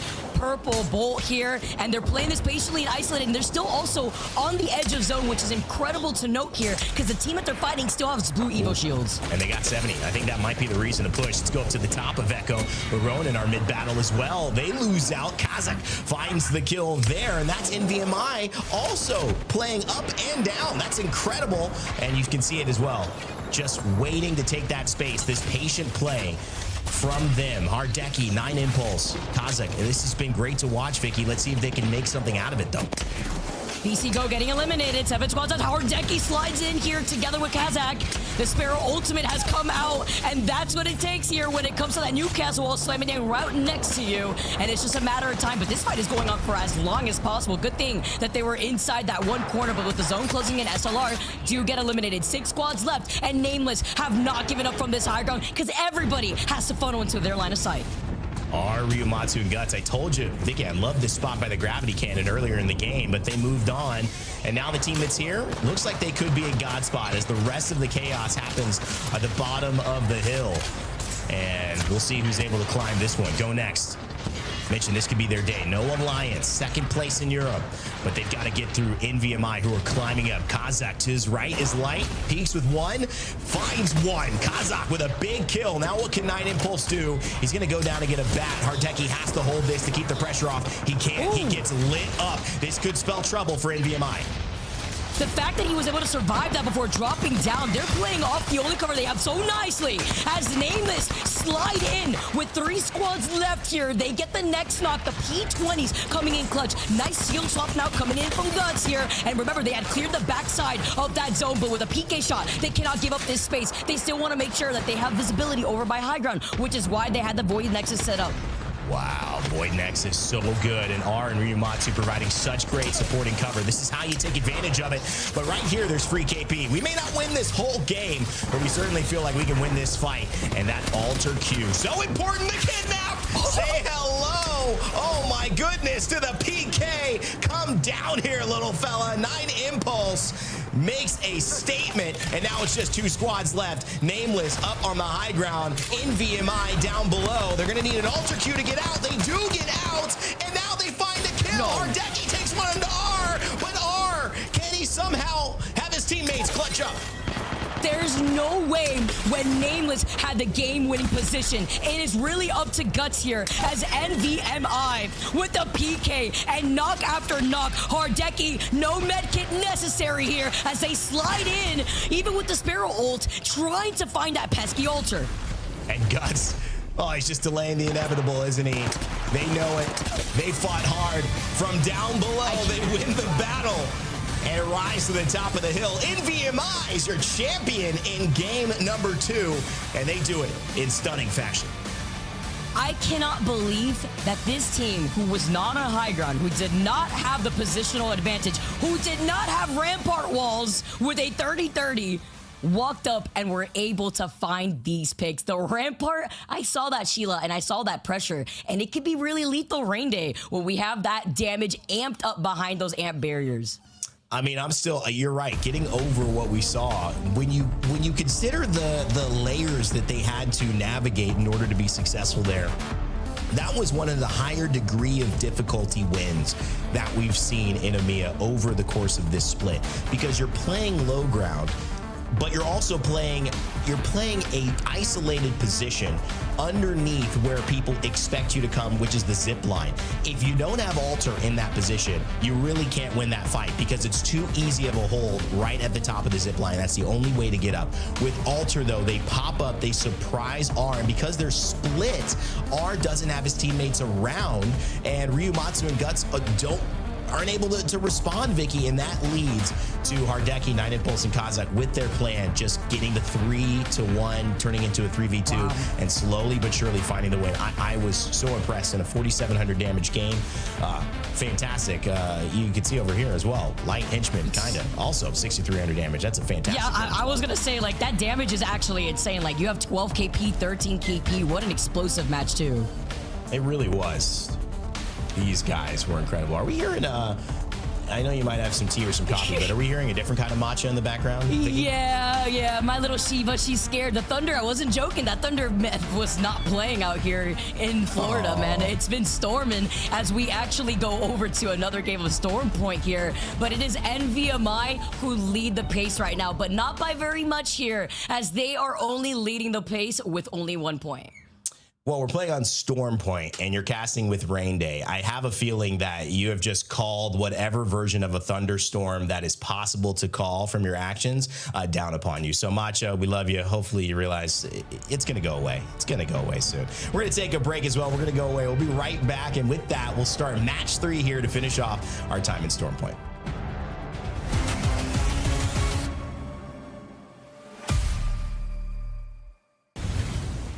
What goes up? Bro, I got mag.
In the books as we move on to our final game on Storm Point. We got to see the chaos unfold as I cannot believe NVMI just take over the high ground and take the win for game number 2. Yeah, like Rain Day had said, it was just excellent target acquisition for them, right? As soon as they came out of that altar queue, they pushed straight onto the first target they saw. They were not able to turn their back in time to get to safety, and it was just an excellent performance coming out from NVMI.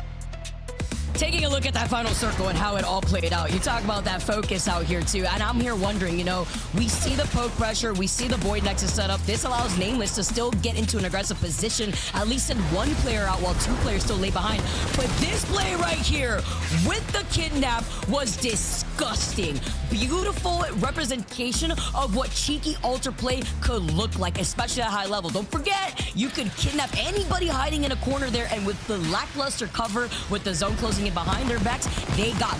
And Nameless got a little overly extensive because they were not expecting the altar portal from underground to perfectly split up the team of Nameless as NVMI walk up and finish what is left of Guts as the last player alive. The thing was, Nameless did do the right thing there, right? They need to go in for the third party regardless, because we saw the full reset coming out from NVMI. Unfortunately for Nameless, NVMI almost took no damage in that fight, right? So they came up as a full 3 and they were able to just barrel forward. With Ultra still in play, that anything could have happened for Nameless. They had to take advantage. They had to have hope that they were going for a reset. They had to hit some sort of cell or bat or anything that might have caught them off guard. But you saw how cleanly that NVMI were able to take that fight. It was all players, all 3 players on that squad that did everything correctly. Like you had mentioned, that kidnapped as well, just made it so easy for them in that fight for the reset. And then they were able to move together as a unit to finish them off.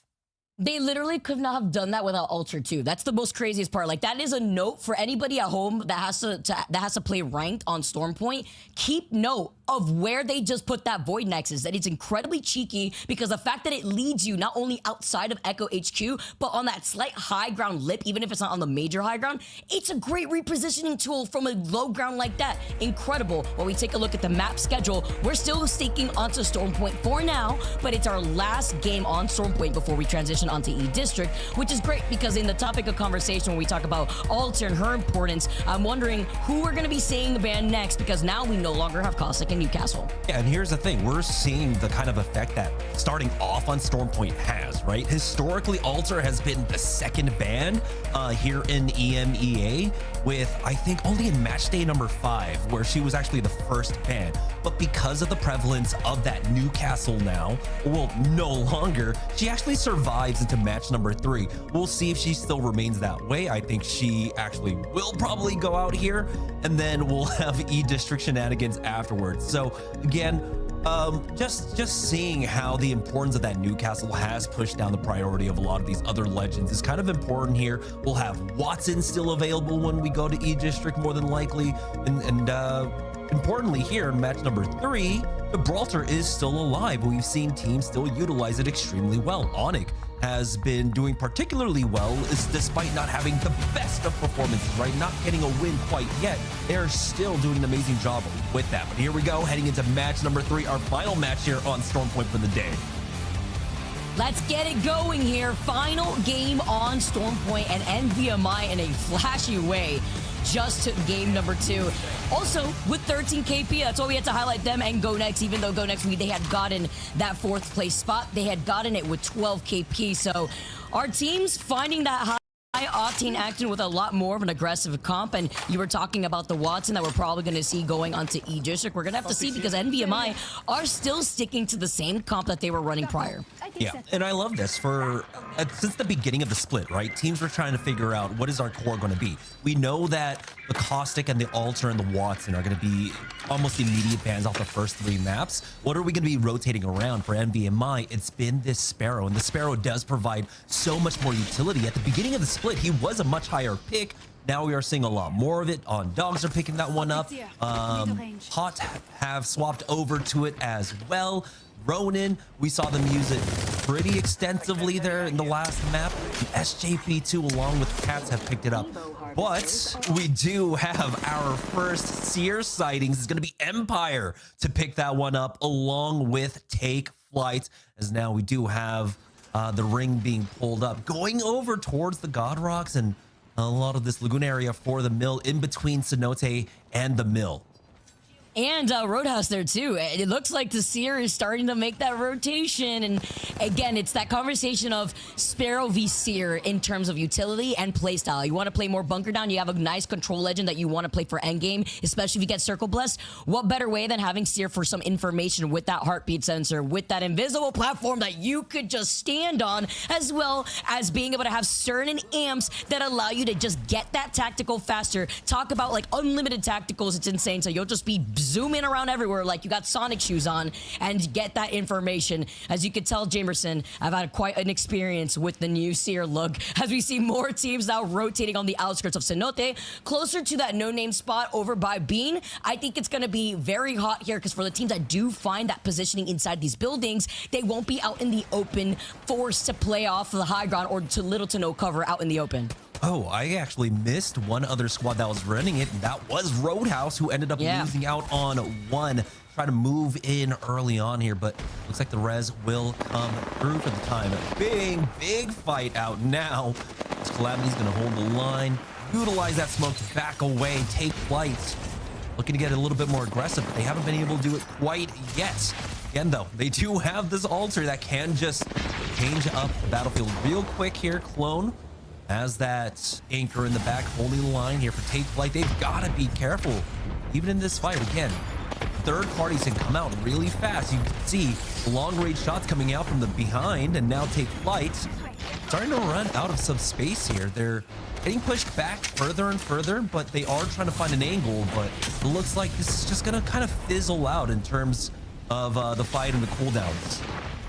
This is the exhibit, though. They have the exhibit online. And also, let's not forget that if there's an enemy Seer on the opposite team, the enemy Seer could utilize the enemy exhibit as well, just for their own gain, being able to get that double jump, even if they want to slowly stagger and just float up in the air. But that's not a fight they want to take. They got the information they needed, and they know with the current Evo shields that they're rocking, they want to try to prio a different rotate, because there's an Evo Harvester on the outskirts if they haven't already gotten that, but they also still have the time right now. If they wanted to prio rotate, to go uncontested over to that south side and rotate from barometer zone instead.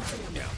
You can see the retreat coming out because that fight was taking way too long. They were up there for like a minute on the other side of Legion Gaming, but they will just go ahead and back away. That was a nice little retreat for them. They knew way too much time was spent on this. Any third party can come out now as they continue to try and exit, but you can see that they're holding the line for themselves. Currently, we do have most of the lobby inside this next zone. Coming on over, a few teams still straggling on the north side. NVMI, VCGO, Nameless, and On Dogs. But over here at Cenote, it's GoNext and Pot. They're just taking their time. Pot actually in a really strong position here. GoNext looking to just control this outside. I don't know if they want to try and get aggressive with this composition. They have GoNext have swapped on over to that crypto, so they might have an opportunity with an EMP. But honestly, I think it's just about slow playing this side of the zone right now and waiting for that zone 3 pull information. Extended heavy mag. I just hope no Gibby team runs into Navi, because Navi have a Mad Maggie and a crypto. It'd be a sad day if you were the unfortunate ones to deal with that rotate here. As we get to take a look at GoNext and just being able to scan and ping the teams that are in front of them. They're one of the teams stuck on the edge of zone, but they probably know here that this zone is going to continuously pull maybe towards the net side and the north side. I've seen the zone pull towards closer to the armory and uphill out in the open by Pride Rock. It could be lethal here as On Dogs take this fight over by Mill, get a little bit of invincibility here as Trick tries to move all the way up, but with the Sparrow taking already so much damage, I don't think trying to push in that position was the move here for Tricks, as they were already kind of isolated from the fight with Billy forced to pop a Phoenix kit. And this is a full isolated fight as well. Empire cleaning up one now. They're on the chase for On Dogs, and unfortunately On Dogs, if they continue to run this way, there's two other teams actually coming, but they decide to turn around on this fight, and Empire of course had that clear advantage, will be able to finish off one more. On Dogs survive for now, but like I had mentioned, there are still two other teams here on the north side, and over at Checkpoint it's going to be VCGO. I think they might have spotted them out. We'll see if Billy can survive, but now you can see things are getting worse and worse for him. He's actually running into a duo of VCGO there, and I think they have just spotted him. Oh no, I mean, they got the scanner, said, all right, that's a solo. We've all been in that position when you see that server beacon scanner before your eyes. Do they chase it is the question, or is this gonna go against their timing on their rotate? We're gonna have to see if we can get away with Na'Vi now closing in the gap. Remember what we're talking about? The Mad Maggie, that crypto. If I'm a Gibby team, I'm running in the opposite direction, and it looks like that team had called in a Void Nexus in the distance. Empire now on the retreat here. Na'Vi finding some great timing on that push. Empire getting pushed into Nameless right now. Guts charging forward. R is there. One more player of Empire will go down. Now left once again with 2 solos. It's On Dogs at Empire trying their best to rat things out, but On Dogs will ultimately fall. Nameless doing a nice job of clearing out the northern end, but they still have to deal with Na'Vi, who have a nice position for themselves over at the mill. Nameless, though, a team that had the dub in their sights, getting Ultra Portaled on, have had enough. Still in this game, still looking to boost up those Evo shields, while NVMI out for blood once again. This Ultra composition for this team, allowing them to play incredibly aggressive, said, no Ultra Void Nexus for other teams, only us. They delete that Void Nexus at their feet, and more teams with this tricky rotate have been showcasing themselves with a later rotate through Citadel, right? Teams like Ronin, who have to now go in from, I believe it was like North Pad before, and now being able to rotate all the way south side of Launchpad, actually, rather, and they were able to get that Evo Harvester now, see if they can try to get through Citadel, because this zone's completely shifting over to that Pride Rock on the outskirts of Mill. Yeah, ONIC are the team that is set up, and they are still running the Gibraltar and the Rampart. Of course, they have the safety of that crypto to give them advanced sights and make sure that they have all the angles around that rock covered up for themselves. But again, ONIC with that Rampart will be able to play that position. It's so incredibly difficult too if you don't have that Rampart, so I'm glad that they were able to get that. And I believe they also had priority. I forget if they ended up coming out from Mill. I believe they did. So again, it was just an easy convert for them. We'll see if they can pick up more points. Currently in second place with 25. Rodin here in third with 23. And this is a comp, like you had mentioned. They want to find the fights, but they just have not been able to. Might have to up against Legion, who are looking to gatekeep just on the other side of this one. Yeah, I want to follow up. You're absolutely right. ONIC with that POI advantage, being able to exit out of Mill early on and having that ring console obviously right there too, just set them up to get into the position way earlier, and works into that composition that we keep seeing and noting here, except with the inclusion of that crypto instead to try to combat the other Gibbies in the lobby, as the EMP does get rid of that dome of protection.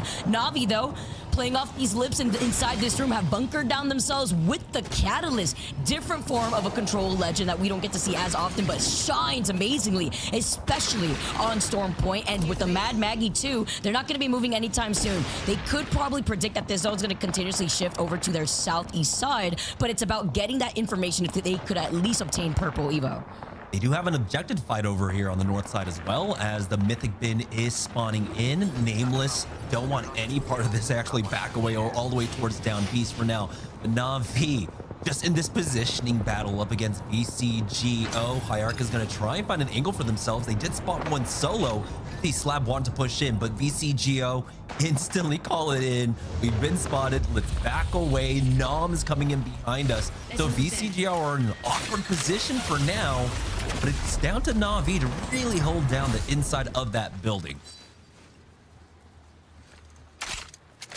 We love her positioning with that Void Nexus. Just is the insurance policy sometimes, whether it be getting out of trouble or getting information here, especially with the Evo Shield changes that we've had, taking a little bit longer. But Ronin got full purple here, nothing to worry about.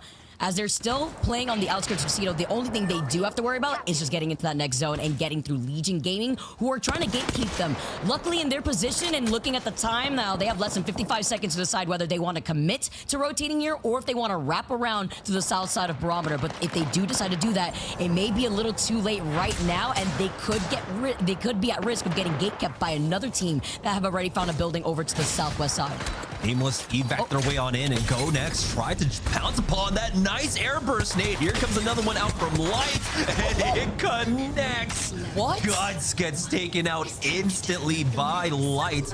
Now GoNext, they're not chomping at the bit. They are not charging forward quite yet. They know that this is a precarious situation. They don't really have a new, you don't have the Newcastle, you don't have the Gibraltar. It's difficult to follow up on this one, but they are keeping an eye on it. They do have that drone out, giving them information. Light charges forward. They're going to look to finish them off. There it is. Nameless going down. GoNext, clear out this western side. Now, it's going to be Navi, VCGO to the north side, who have a fairly isolated fight if they want to go ahead and take it. We talk about Kinda and Henchman, by the way, popping off today. Kinda alone, after just the last 2 games and then now going into this 3rd game, has like 8 KP to his name alone. And Henchman has, I believe, 7 KP, so literally hand in hand with one another. The beautiful follow-ups of this squad in general have been able to shine throughout the day in this early part of our series as more knocks come out with another nade. No sending that out, and it's the fight for high ground. Well, no, didn't know what was behind him. Oh, another huge nade. CJ cracked. He's cracked himself with the PK. Onin, excellent timing here. Legion Gaming actually went really early on, backing away, didn't apply enough pressure. And so Ronin were able to walk up for this one for free, essentially. Now I'm still trying to find a little bit more here, but looks like Ronin has the full 3. Can apply the pressure on the right-hand side. Ronin with a huge opportunity now, currently in 3rd place again. Catch up to ONIC and our 1st place squad.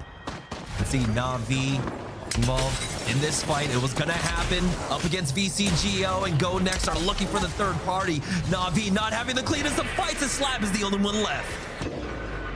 Trying to survive though, with this blue Evo shield and the circle closing in right behind him. They're gonna try to look up for him, but he has to survive here. Think he does live, he does survive. He's got GoNext right on top of him. Excellent 3rd party timing. That fight just needed to come so much sooner from either of those squads, but they just took way too long. So now GoNext will go ahead and pop that Nexus, looking for the next rotate in. The ring is going to pull down towards that south side as we've got another fight breaking out. Legion up against Trojan right now. Trojan do have a nice backup position inside of the building here. They've got another 30 seconds to try and finish off Legion Gaming, who I believe might be trying to hit this res for now, but Trojan are not letting up on this pressure. They are not allowing them to get this one off for free. As you can see, they're continuing to look for this, and oh no, the Syracuse comes in as well. No. Everything is just going wrong for Legion Gaming right now. Trying to survive on sticks basically now. GoNext. Beautiful G7 shots from Henchman. We were just talking about how they've been fragging out. Legion Gaming eventually fall. And Henchman, being the kill leader right now of the lobby, is the perfect pacemaker for how GoNext has been playing so aggressive. They get the next knock with the PK, and they are out for blood, looking like sharks up in this water as they slide in to look at their next victims. GoNext currently leading the lobby with 29 points. Taskmaster alone, Kazakh and Hardeki find 2 more.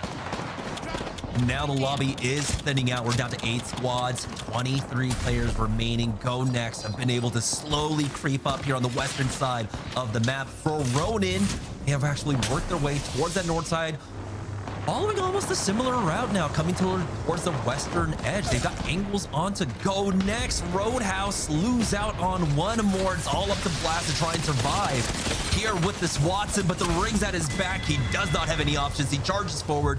He will go down. Roadhouse out in 8. And look at this positioning right now that we're seeing ONIC from. Remember, the team that had the POI advantage moving here very early, the only thing that it's really costed them is the objective Evo Shield charges, but they'll just be able to farm that right here with a fat 162 heady off the charge rifle. No stock, no extended mag necessary here when you're EQ and you are just him with 20 bullets of the charge rifle in the reserve. Oh boy, caught now on the rotate, get caught in between Trojan and SLR. They will go down. That clears out a lot of space here on the northeast side, but NVMI still have a lot of teams to their back to deal with right now. They've got ONIC and Ronin filling in from that north side. A nice knock there from Zidane. Might make things a little bit easier here. For the time being, NVMI are just playing things out. They can walk this one forward. We've got ONIC trying to hold on. They do have the ring to their back right now. 15 seconds to try and find a way in for this rotating. GoNext might actually make it for them. Henchman is literally one shot, by the way. Hopefully they're going to be able to try to recover right there because GoNext have been on fire and they want to keep extending that with placement points. 6 squads left and there's a team right below them. Ronin are trying to fight for their life while SLR in the middle of this fight. The PK shots gets the next knock. Takeo, who is on the altar though, can't get to safety, cannot get behind a knockdown shield and gets pinged by Hardeki with the G7 NVMI. The griefers right now, all of this lobby. Sorry, Atnam, you're the next to go as Trojan get eliminated. Great timing out there from NVMI. That brings us down to our final 3 squads. GoNext, ONIC, and NVMI. GoNext, though, they don't have, of course, the deployable coverage for themselves, so they do have to play a little bit more concerted. For ONIC, though, they've got the cooldowns, they've got the rampart walls along with the Gibraltar dome to utilize here. For NVMI, though, play inside this crevice for now. We'll see if GoNext can possibly try and find an angle on them. You can see they are playing low. NVMI spot out Light, get some decent damage off. There's the crack, but they can't follow up. You have to watch for these EMPs.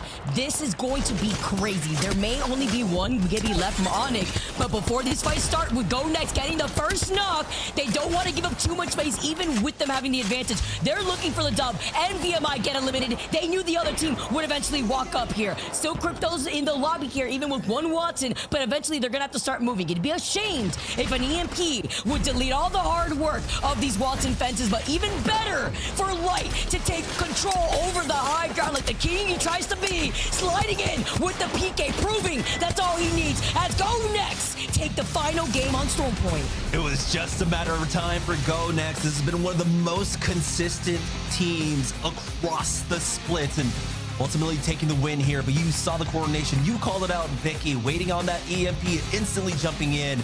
Dan did a great job of at least trying to hold down on that Gibraltar dome for as long as he could, knowing that knowing the EMP was coming in. But unfortunately, he just took way too much damage at the end there. Excellent conversion there for GoNext. That's going to make them our lobby leaders. Not only that, they got the dub with double-digit KP.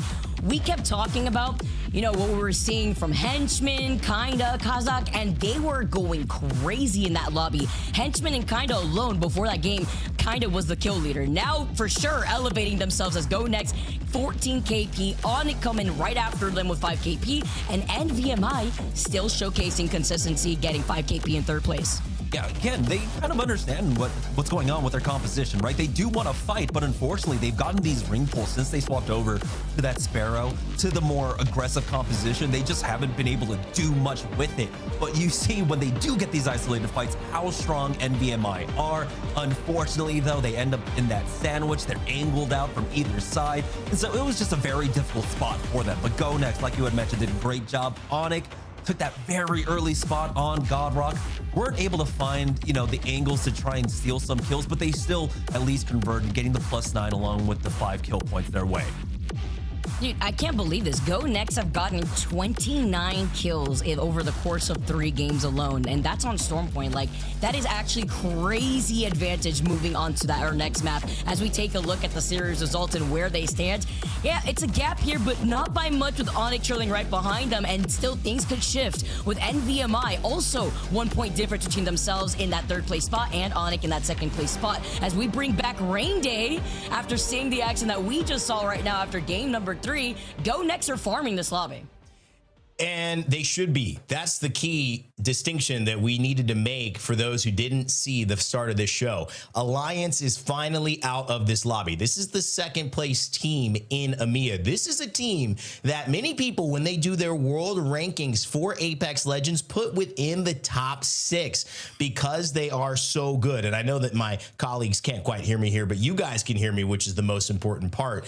The important thing to notice is that this is when they needed to show up, and this is when they showed up. So that game, not only does it signify that they're here to play today, it means that when the opportunities are given to them, this is a team that has something to prove, and I love it. GoNext certainly showing up the way we anticipated they could.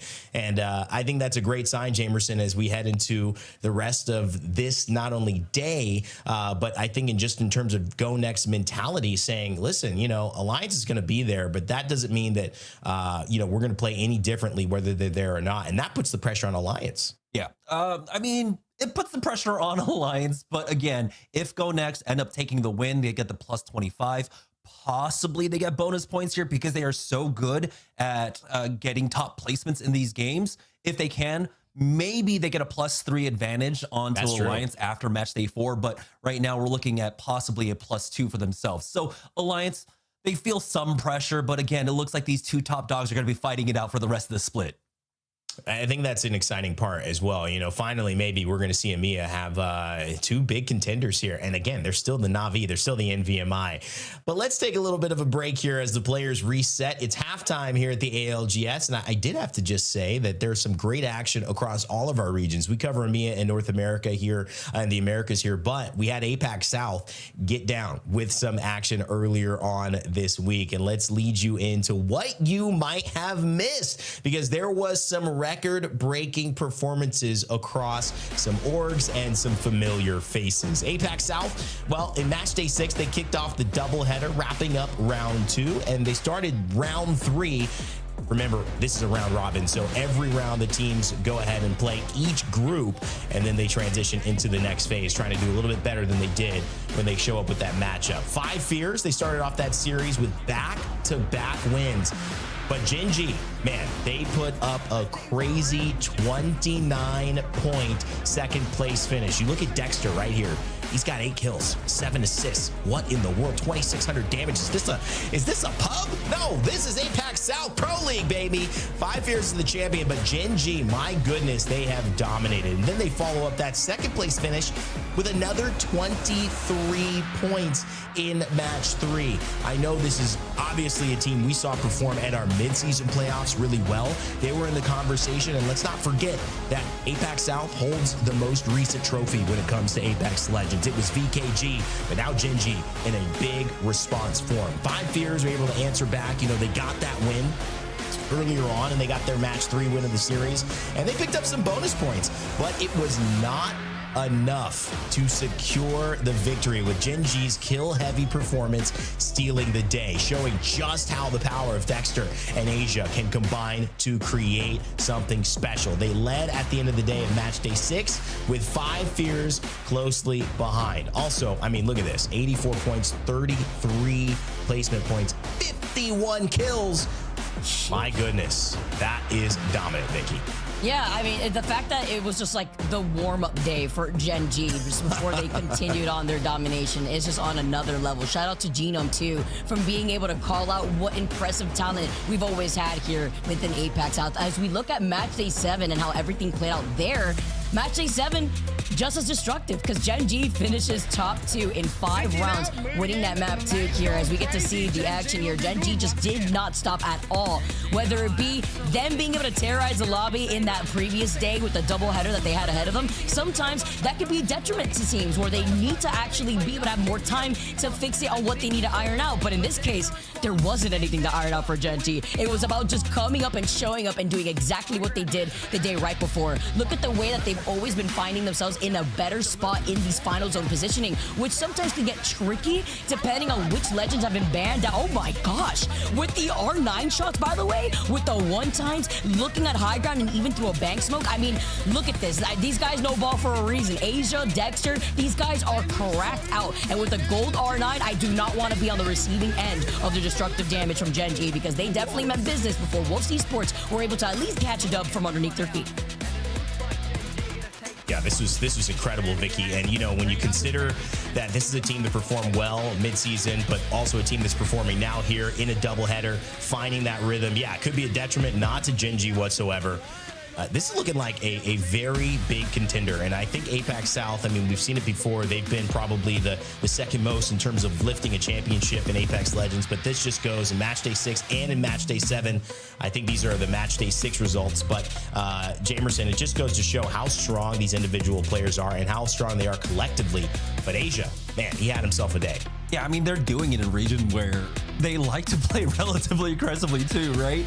And so to be able to just kind of keep up that momentum where you're just fighting and fighting and fighting, that is absolutely insane. Finally taking it away from Effect at 34 kills in a 6-game series. Our shout out to our boy Genome for pointing that one out for us, but that is amazing. It is really kind of going to show, you know, Apex South on top right now in all ways. All right, like you had mentioned, Rain Day, that they are our most recent LAN winners with VKG. Asia showing up here now, taking that kill leader away from Effect. And if we take a look at the overall leaderboard so far, I mean, you get to see the effect that Asia has had for the squad. After 5 days played, they're currently leading in first place with 110 points. A fair lead up against the second place squad there, 95 right underneath them. And then, of course, 5 Fears in 30th place with 81. So right now, Gen G are looking so comfortable with what, 4 more match days left. Yep. And the final doubleheader of the split is on October 4th. So that should be next weekend. You can see that action conclude. Obviously, Gen G and Wolves in a great spot. VKG in 17th place, but that team has done so much. Winning midseason should almost guarantee them, I would believe, a spot in our LAN coming up in Sapporo, believe it or not, in January. It feels like we've just been waiting all year for that thing, but that is still coming up. Apex Legends fans, are you going? Let us know in the chat. We had some fun fan interactions as well. In fact, I'm wearing this bracelet. I realized I had this on my desk. You can't see it because I'm like green screen, but it says Talent Squad and it says my name here. And somebody made this for us and gave it to us at our New Orleans Open. I think you might have gotten one, Jamerson, as well. So you got one too, Vicky? Yeah. So shout out. That is very, very sweet. Those are the fun little interactions that we end up having. And of course, we also film some fun moments when we're at LAN. And speaking of, we have some shorts. Are they live? I haven't actually seen these. Let's go ahead and throw to them because I'm curious what the ALGS video team has put together. Nice. Okay. Hold on. Nice. Play right side. Play base right side. Play base right side. You got to me. Yeah, look left. I go down here. I'm walking me for now. You got someone. Okay. Go left now. I'll come in a second, okay? Wait. Holy shit. Also see the building. They're fighting. Chill. They're fighting hard. Go. They're hard fighting. No team. You cast one. Last one. Break it. 80. Cracked. Oh my god. Nice. Spitfire!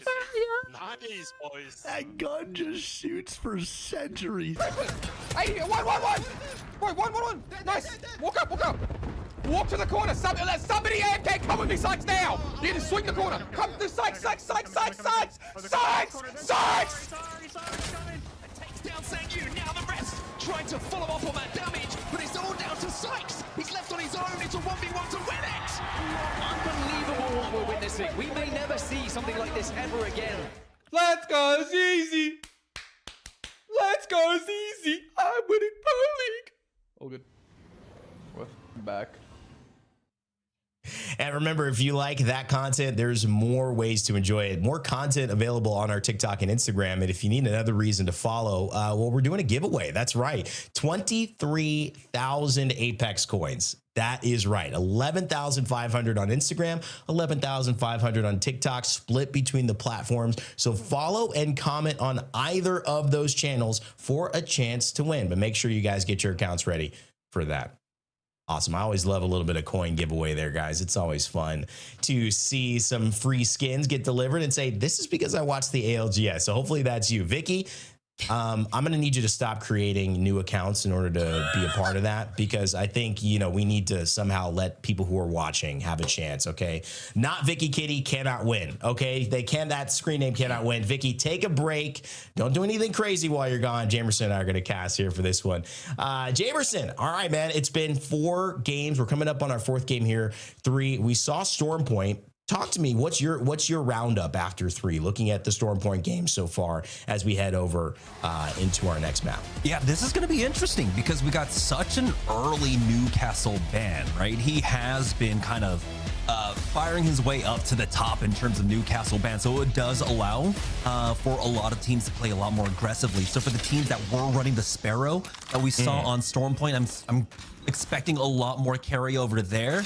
More Maggie's in play. I want to see that here because she is so good now, particularly here on E District, because you can just poke away with the riot drill when you know that teams are playing behind so many different walls. But the ults are gone now.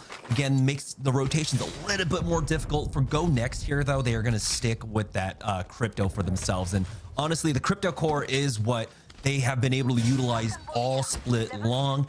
Having this Watson will provide them if they need to play more center zone with that option. Of course, they're going with the Ashe, which is kind of interesting here that even between that split between Ashe and Wraith for the mobility, it is pretty close. No, never mind. Wraith actually is stomping on the Ashe pick, right? So there's a lot more flexibility for the teams that are running the Wraith at this point. But yeah, I think just with the movement that Ashe has as a skirmisher, she might be able to tip a lot of these fights, especially for GoNext, who might look to get aggressive. But we do have our first look at the ring. It is pulling up towards the northwest side here over at City Hall. So for teams like Nameless, Empire, Nom, they've got their pick of the litter for where they want to set up. That's a great overview of where we're at. Meta shifting a little bit, maybe seeing some Maggies. We've obviously seen her intermittently throughout these lobbies, but really only 3 or 4 in this one here to start off on a E district. And you got to be thinking maybe that's map dependent. It also could be thinking of, without the altar, how do we shift our awarenesses of game winning opportunities? You're not really going for a good squad. You're going for the squad that's going to win the game. And that has to somehow counter what people are going to do, and then also put you in a position to be successful. We see a lot more Seers and a lot more cryptos, I think, coming out here. But again, leaning in on the Wraith without the altar, the movement is so crucial, like you mentioned, Jamerson, to be able to get through these tough spots where E District has, I think, more so than most in terms of maps. Very, very difficult if you get in a bad spot to get out of it unless you have a portal character. And so that's where Wraith is going to play a big, big movement. But on Dogs, they say, you know what, we're going against it here. Bangalore and Tricks, this is a combo they like to see. Bangalore, obviously, tremendous buffs over this last season, Jamerson. Maybe seen her a little bit less than I would have anticipated with the initial strength of those buffs and the destroying of so many of the traps and the ultimates there with her smokes. We'll see if that continues to be a trend or if she'll pick up pace later on in these matches. Yeah, the difficult spot that you get with Bangalore is that she's just so strong when you are, dealing with a caustic and the traps are there. But when he is consistently first ban, except for, I think, like 1 game across all 4 regions, I think only 1 game where he wasn't the first ban across all of our days played. She kind of does lose out in some of that strength. So she's not as strong once that composition's gone, right? And you're working as that counter. So even though I think in day number 1 of the split, we were seeing like 8, 9 Bangalore compositions, it has really fallen out of favor with how the meta has played out. You know, and I think, too, as we see a little action from Empire Gaming, Lufka getting in on Corny as well on your kill feed. So Roadhouse jumping back into some KP, which is very important. Blast and Aku joining in on that. You know, you consider that Bangalore, you're right, has to find some value in those smokes outside of maybe the traditional way that she's played those smokes. And without the caustic, you're going to see a lot less of an effectiveness against characters like Rampart. And Sparrow doesn't really have enough for that to be warranted as Pac finds a couple of kills there with Oi Rain. So we'll see. I think later on in these matches, maybe match 5, once you start to see Watson banned potentially, or you see some of these legends that really can hard counter, they don't have the traps, maybe start to lean on Ramparts, things like that. We'll see Bangalore come in and be a little more effective. But so far, so good for Pot, who have found some kills as they made their way towards the edge of zone. Yeah, for Pot, they do have to be careful. This has been a long fight, and they are picking up the kill points, but a lot of teams are still kind of rotating around the area. We got cybercats here on dogs, Legion Gaming trying their best to survive. So it looks like it might be an alleyway brawl in just a moment with all the strays showing up. But Pot do end up getting out of there in time. They do avoid the third party of On Dogs, but On Dogs are still trying to hunt this one down, while Pot are keeping them in mind while they hunt down the last member of Legion Gaming. You can see that, yeah, that ever-looming threat of On Dogs is going to stop them for the time being. But they're not giving up on it right now. You can see now Nate's about to come up on Ronin here. MG Clutch holding this position for them. Right now, Ronin currently in 4th place with 29 points. They've got the northeast side of the zone. ONIC to their back. The zone pulling up to the north side. Now, this is kind of interesting that a lot of the teams have favored to go for the very far northern pull, even though we've been seeing out of a lot of these ring interactions, the kind of ping-ponging that happens, right? It'll hard pull one edge, then go towards the other. And so there's a lot of commitment coming out from teams like Nameless, Trojan, VCGO, Nam to pick that one out to go all the way towards that north side. But for teams like Empire, Navi, Roadhouse, they have a few more options here. They for Take Flight, excuse me, they're in a fight in the ring. They've got the first knock onto R. And this is a good start for them. Anarchy just healing up. A couple of syringes, and mostly positioning is going to be important here. He's close to the zone, so positioning and really who gets that first blast of damage that forces someone into a defensive stance. You take too much here, you're going to have to start healing, means you can't shoot back.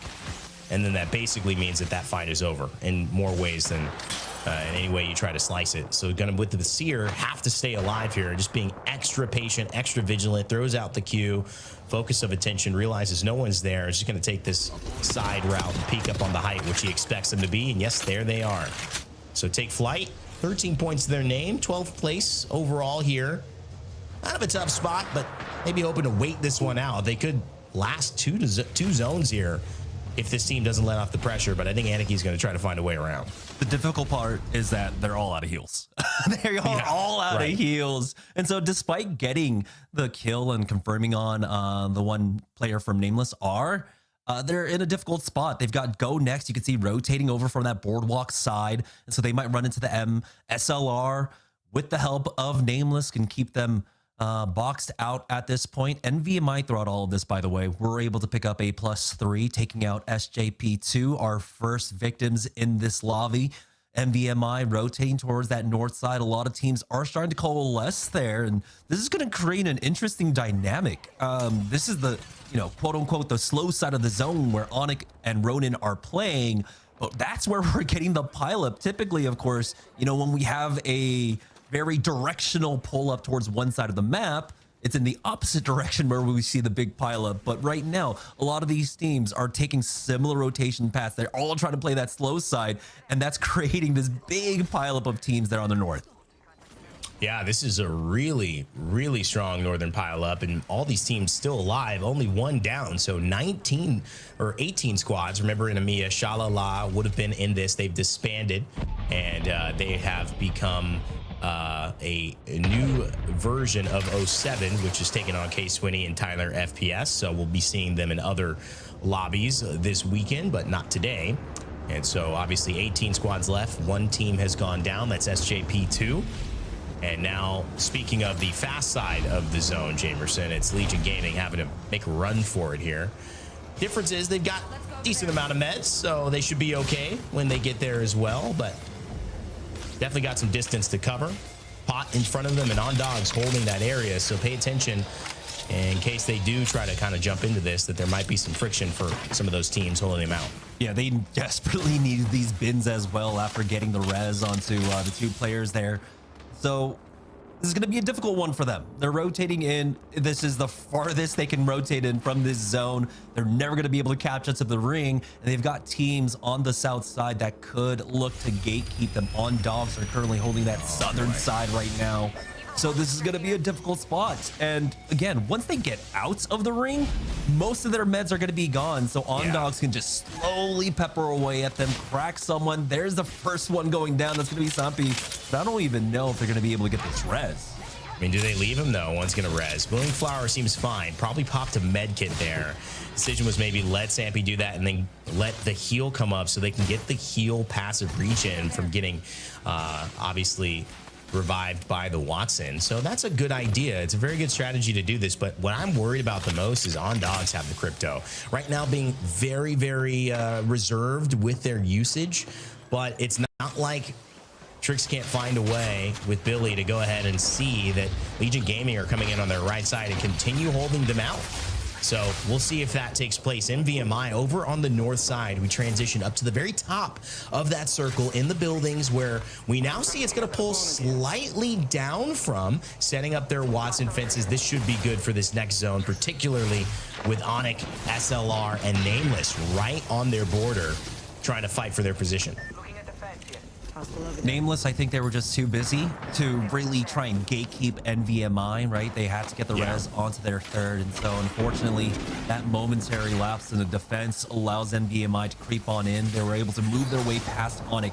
For Pot, though, find themselves stuck here on the edge. Take Flyte, looking to gatekeep them right now. Take Flyte themselves have to be careful on the other side of this fight. They've got GoNext looking for an opportunity, and GoNext have been have always been a team that's just really good at the timings here to find that third-party timing on the edges, clearing out their side of the zone. And if a fight breaks out here, this could actually be what GoNext used to transfer into possibly another win in this game. They have a great position right now. Zone's going to be pulling towards them. It's a simple walk-in for GoNext, but it does look like both teams go ahead and disengage from this fight. Pot get a free walk-in while Take Flyte avoid the sandwich, but Pot still have to be worried about GoNext. Yeah, it's gonna be tough. I think Pot spent way too much time dealing with Take Flyte, but GoNext, my goodness, dealing with how good Taskmaster has been on these rifles. My goodness, he's got the Scout, now the Hemlock, finding ways to just absolutely make anyone who peeks at them pay. We saw it earlier on Storm Point, and it got almost changed Ronan's fate. And now it certainly changes GoNext's ability to pressure them out. Taskmaster single-handedly opening up some space where we felt GoNext was going to be able to really shut them down. But they're not out of dodge. Zone just pulled in, and no one is safe yet. Pot have to go right towards cybercats or Take Flyte yet again, or they're going to have to go towards GoNext. But on the other side of things, Jamerson in an even worse position. It's Citadel Gaming going against OnDogs. Both of them so low, basically spinning it all here, all in, to try to see who's going to survive and make it into zone. They end up securing the thirst at the very least, and so now they will go ahead and stabilize. Does seem like OnDogs will go ahead and back away the threat of the third party from Empire, showing that they can't take this fight. We just have to back away from this one. They do have the crypto up, so they can recover this banner as long as that drone doesn't get taken out. Or Na'Vi, though. Uh-oh. In a little bit of trouble here. Hierarchy extremely low. They'll be able to back away from the timing. Pablo connects. Slab will be the next one to fall and Take Flyte now with the 3v1 advantage here. Rain. It's just Uchako left. And I love the impact we're seeing Seer have right now in this fight. This is the reason this character is back in business, and that focus of attention just so much more valuable because it's so much more consistent, and the pressure getting out of it is almost impossible. And now you can see Ronan have the same value here. Let's go ahead and listen in as they take on this fight with the Seer exhibit.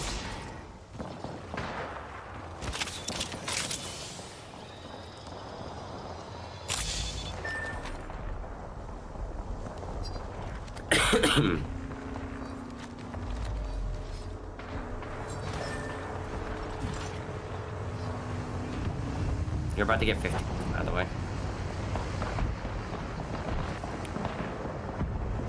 You know what's interesting about that one, Jamerson? It's the absence of the conversation. Nate's simply silent, knowing things didn't go their way. I wonder if there was some screaming, some yelling, or if this is just how Ronan's been playing. Cool, calm, and collected. Nate knows he's got a job to do, and everyone's just watching. Maggie Ball goes down, and he falls yet again. I think it was just an admittance of their fate. Tough spot for Ronan, and obviously that exhibit only put them on display. Yeah, it's just not where their composition wants to fight. Kind of going uphill there. On Dogs to the next team to fall, bringing us down to 12. Roadhouse just had a superior position. You saw the 3-2-1. They were able to just focus down one and instantly clean that one up. Huge swap off in terms of composition, by the way. We haven't been able to speak about Roadhouse. Going over towards that Seer, picking up the Wraith and the Watson for themselves. So despite still having a Rampart available, despite still having the Gibraltar, we know that the strength of the Gibraltar really does come in really on the Storm Point. So quick swaps coming out from them. We'll see if they can convert with that swap into a little bit more. SLR though in a fight. Takeo goes down, and Zazi, as he's trying to heal up, gonna go ahead and throw down that Q. Oh, for the res, and doesn't seem like Nameless will chase after this one. And it's smart to kind of hold off here, especially if you're Nameless. There's no reason to overcommit. You're Zazi, you use a lot of resources there to stabilize, not get offensive, and that obviously hurts. 9 Impulse sneaking in on the side of NVMI, and he's going to lose this trade, I believe, with the Mozambique, or they're going to come out even. But now Ardeki says, let me just finish that thought, my friend. 9 Impulse. Make sure a couple lose the pulse there. Take Cot Key goes down, and NVMI clean up yet another squad, but they are not without any duress ahead of them. Aku from Roadhouse. Lufka as well takes the portal, and look at this. 9 Impulse takes another portal around them, so the positioning is crazy here. Kazakh trying to get out of the fray, maybe just stabilize a little bit. He's got the Stinger Bolt, 3 charges of it, and I think this is going to mean NVMI have a chance to get out of this one, but it is dangerous right now. Oh boy, Kazakh is isolated. They know it, but they're not going to be able to chase after him quite yet. Cybercats know they have multiple threats to their back right now.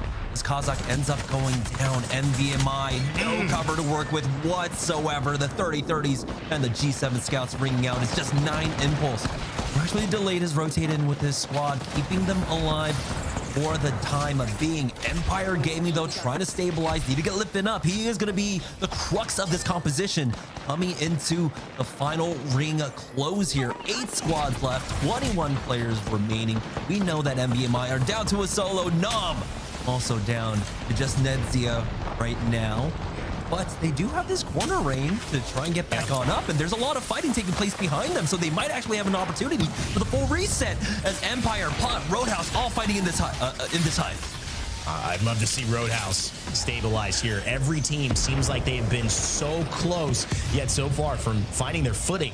And again, with Roadhouse being pressured out by Seer Qs left and right, you're seeing the oppressive nature this buff has led to for this character to come into this meta. Lufka fighting with everything he can, but can't clutch with the clutch weapon. The PK falls, and so does Roadhouse as they are eliminated due to the pressure from Lifton. But yet again, no footing found. It's just a slippery slope. You take one fight and another comes to you. The only team in a great position here, sitting and waiting and watching like the overseers of EMEA are GoNext.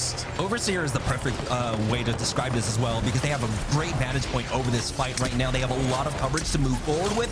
Pot just trying to get aggressive. Offren will be the next one to fall. Pot doing a great job of stabilizing in this fight right now, making these a little bit easier, but they still have Empire below them. Cybercats are looking for the third party here, which creates a big opportunity now for GoNext to take center zone here.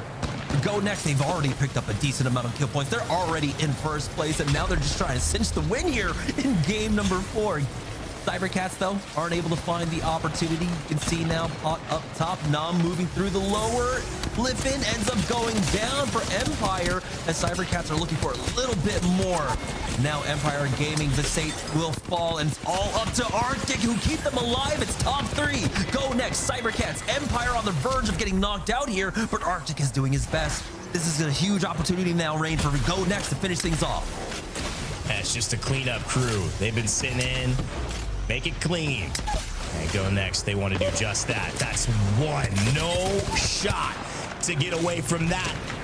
Henchman, doing his namesake justice as GoNext takes the game, the first one on E-District, and yet another win in this EMEA lobby. They are loving it. Wow. GoNext again had a huge opportunity there with cybercats. Just getting a little too aggressive. They saw all the kill points. They saw the trades taking place there. And so they give up a lot of positioning, allowing GoNext to just creep forward. They already had a great position, and they were gifted an even better one after that.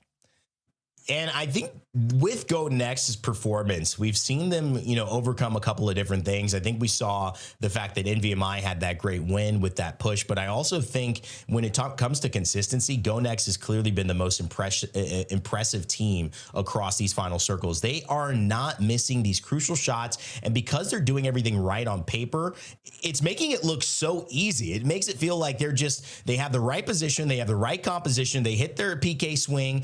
They finish it off of the other, and they walk in, and it's a simple fight, Jamerson. This is a team we talked about at the start of the day, and they're showing again and again what we thought could happen, which is alliances out of the way.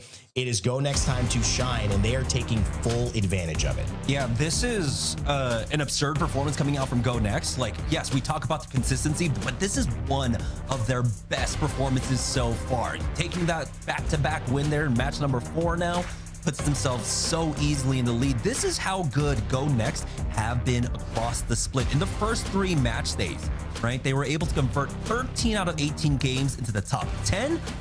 They had a 50% conversion into top 5 with 9 out of 18 games. They were able to win 3 out of 18 games the first 3 match days. Now they've already added on another +2 for the win percentage there, so that's going to go up. I mean, that's a 16.6% win percentage for GoNext. That is how good they are. The fact that they're able to consistently get all these placement points, you can see why they are currently in second and on the verge of taking first place here for EMEA.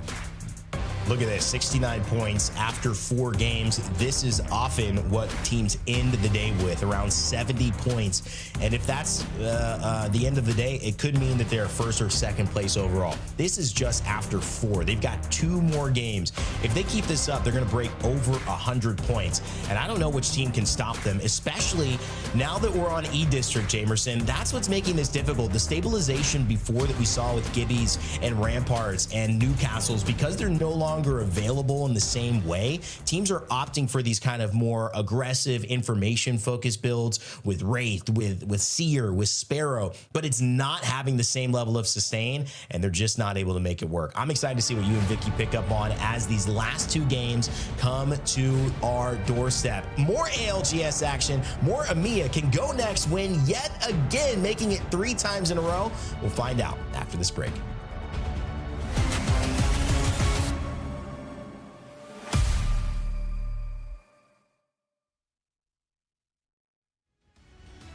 The shield battery gets a bit of a reset on the health. Thinking a medkit here is mental. Vixeria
here. So you're going to have another rotate legend available to you, which we have seen side by side with the potential chance of having the Pathfinder involved. The Pathfinder, the Ash is still available for us. So again, not much changes for GoNext in terms of compositions. They can basically still run it the way they want to. And taking a look at this draft, again, they have been able to do amazingly well.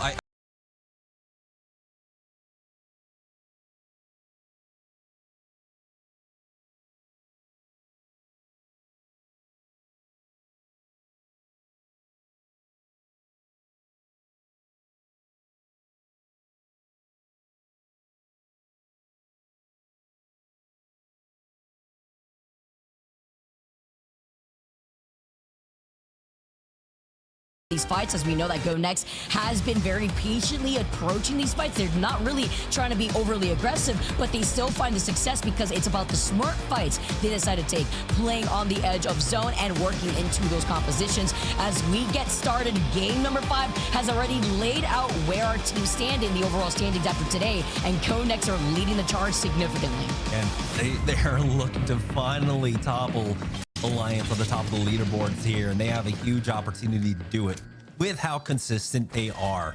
Just getting in top 10 is so easy for them. Getting top 5 is even easier. It's a coin flip whether or not they're going to make it to top 5, because again, they have a 50, or before today they had a 50% conversion rate into top 5 across all of their 18 games in those first 3 days. So for GoNext, it's again about just rinse and repeat.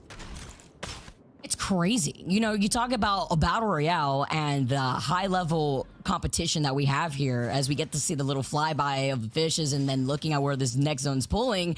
To have that consistency still, no matter what, this is incredible. And seeing where the zone is pulling and the different legend compositions that we have, you talk about the Ash and we talk about having those rotate. Some teams, very rarely, I mean, we literally have one Pathfinder in the lobby, but a majority of them opting for the Ash here. You still have the Watson in play, which also allows teams that may like to lean into that crypto a lot more often going later down in the series to shine in these later zones once these rampart walls come up and these Watson fences as well.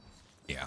This is, I think, going to be one of the most difficult rotates now. Possibly one of the most difficult games for GoNext, right? Because they do have actually the longest rotate for themselves, going all the way up towards Edam and Galleria. This is going to be interesting to see, though. Is this ring going to pull up towards Edam, or is it going to go into Galleria? There's still actually an option where it actually goes over towards Roadhouse. We've seen a few of those zones. So this one's a little bit difficult to read, even if you do have that ring 2 scan. So for a lot of the teams that do like to play a little bit slower on the edges, that try and wait for that map, ring 3 information, it can work out in their favor. I love playing that ring game for reasons exactly like this, because we've seen similar zones to this, Jamerson, where it could pull towards the outskirts of Galleria, more so by a survey beacon, where there's those glass fences closer to the rivers. And I'm wondering if that's going to be where the zone ends up pulling, because we know that when you do end up rotating on top of that high ground closer to these bridges, early game, it's very risky, especially when you're denied objective opportunity to boost up those Evo shields. In this case, Navi still on white Evo. Yeah, this is a difficult one for them. They're in a position where they can't even really try to get the damage off, right? To get the Evo charge for themselves, to upgrade their weapons, any of that at that point. But see, Ronin, who started the day off strong, have slowed down just a little bit here, looking to bounce back. Currently in 4th place, I believe 13 points down from 3rd, and then about 15 points out from 2nd. So they still have an opportunity to catch up, but I think they might be out of reach of taking 1st place away from GoNext, unless they get 2 monstrous games in a row. But Ronin are looking to get aggressive. They have a composition. They've been running this composition or a variant of it, right? With the Sparrow, with the Mad Maggie for a while. They just haven't gotten the ring pulls to really utilize that hard fight on the edge in safe spots, in safe isolated zones. Unfortunately for them, they have to play center zone basically at this point. And so they're not able to utilize this comp to its full potential. Yeah, and this is an isolated fight, at least for them here, while they are on high ground. This is their POI, so it was Nameless that are playing underneath them that rotate around from Resort, and we saw the plethora of nades that they hurled in Ronan's direction. I was wondering when it was going to stop, and it seemed endless. Ronan waiting patiently, though, still on the high ground, seeing if maybe this team, Nameless, that were underneath them wanted to scan a beacon, and they're now on the other side of them, so they're just going to be able to try to get some poke pressure down, because this is a team that is going to not only try to get the scan if they can on the ring console, but get those white Evo shields up too. Empire now. They do have hold over this chokehold. VCGO was just ahead of them. I think they were taking some pot shots off onto them. Moving forward here, they've got the Rampart along with that Seer to try and creep up onto them and not get caught out by any off angles, but they've been spotted by that crypto. You can see how difficult it is to take the fights when that crypto drone is available. And so they're just gonna go ahead and hole up in this spot for themselves. They have to worry about this EMP though. That was smart. They took down the Rampart wall just in time so that way it wouldn't delete the damage amp part of the Rampart wall here, but with the Sheila out, it's just to build up some space, and Empire now rotating around the side of the building, noting that there is this team not only next to them, but there could be a 3P, and it's all thanks to that Evo Harvester that these teams are fighting for. As Empire trying to fully swing, beautiful shots, even through the PK, though, they have to be careful. Saint still alive. Arctic charging forward. Nom get cleared out. Empire with a great move. They, of course, find themselves in that sandwich, and instead they take the fight on one end, and it's the safer one just behind them there. Roadhouse will be the next team eliminated, bringing us down to 17 squads remaining on Dogs, currently in 19th place. Again, the day is salvageable for them. 2 good games in a row can put them up there in 3rd, maybe 4th place position.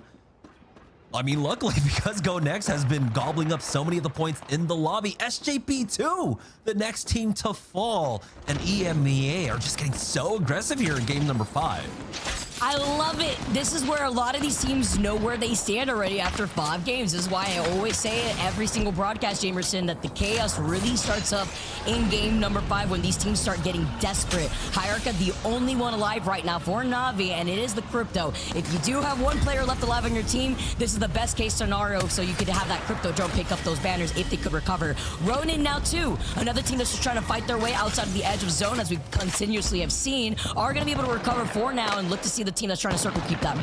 Well, it's also a 3P coming out from GoNext on the other side of this one. So while Trojan were able to walk their way on in, now they get finished off by GoNext. 71 points for them. And this is what I love to see coming out from a lot of our top teams, right? Once a lot of these more defensive compositions are gone by game number 5, by game number 6, regardless of the region, the winners tend to get really aggressive in game number 5 and game number 6. GoNext, though, had the perfect opportunity for it. They had the longest rotate as this ring does continue to pull up towards EDAM. So GoNext are going to take their time, get every last bin reset, get every last scan on their way on in, and find every third party. Ronin, though, will survive for now.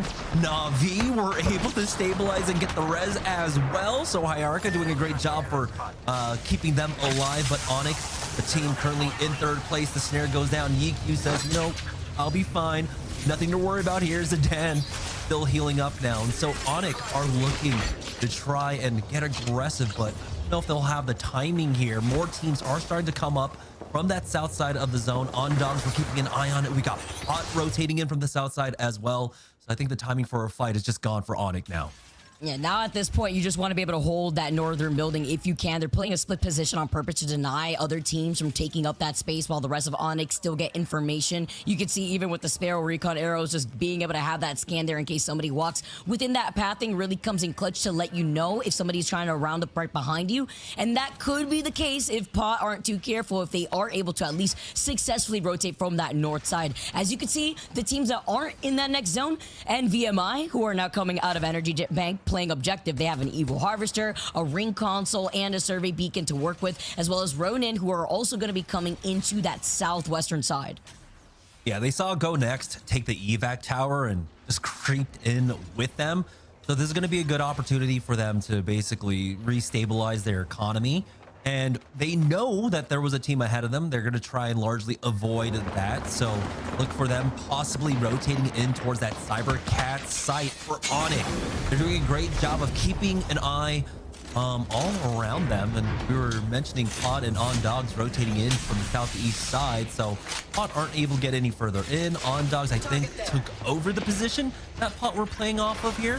For Pod, it's going to be a little bit difficult, right? They don't have the same kind of information that a lot of the other squads that are running the crypto have. They don't have the eyes on the other teams around them. They don't know exactly what the battlefield is quite like, but this is a safe position for them. They're on the slow side of the zone. They're just hoping the ring doesn't pull away for them. And just now, the Mythic Bin spawns on that high ground, I believe. We'll see if anyone tries to contest it.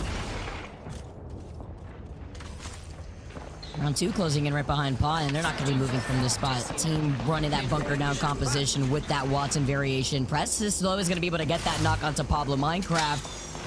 And with that knock here, just looking on to see if any other team around them may just look on to just get the reset. That's going to be Pablo Minecraft just coming right back up here. No one's going to try to push in on this too. None of these teams want to give up the spot that they have within that next zone. And that's kind of the E district setting too, right? We know there's a lot of coexisting in a lot of these buildings, which is why you see so many spots within these last zones. But let's jump into a listen with GoNext as they try to plan out their next rotate, and a seer right in front of them. That's okay, that's good.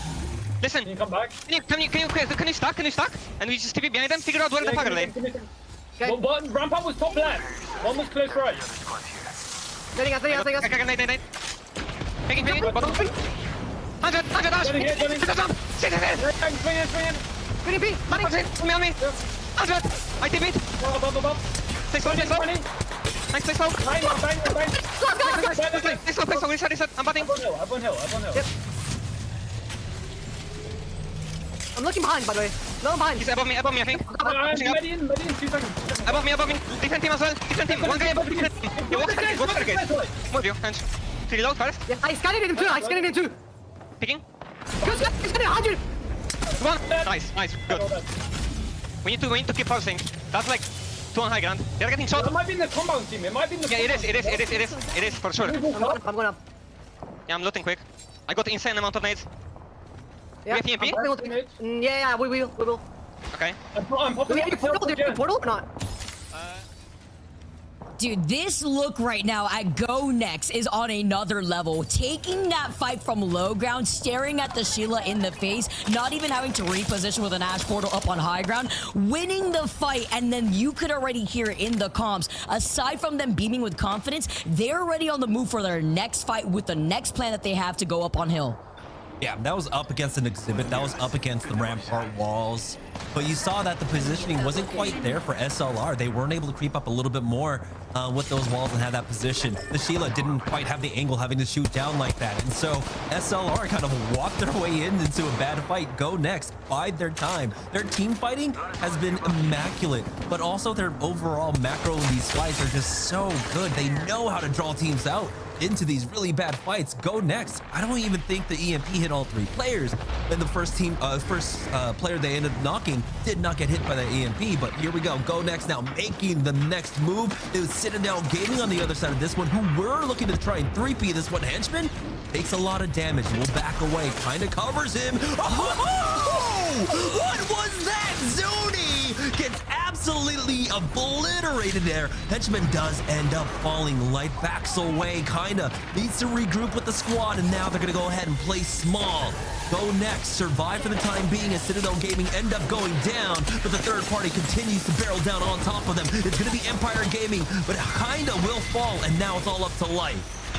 GoNext are going crazy. Yes, you're landing these PK shots, but Empire timing that even better with full health, sliding in at the right time, and that's why Ash players are usually always the quickest ones to get out of trouble. Light staying alive and keep the dream alive for GoNext here as they keep soaking up more KP. NVMI, Hardecke with these PK shots.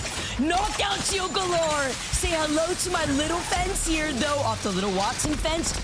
Playing right behind the Arcstar, gets another PK shot. Let's get one last one. He's one shot, and he cannot clutch it out. And now the 3P comes in and takes what is left. Cybercats dismantling them as their invite for the third party got lost in the mail somehow.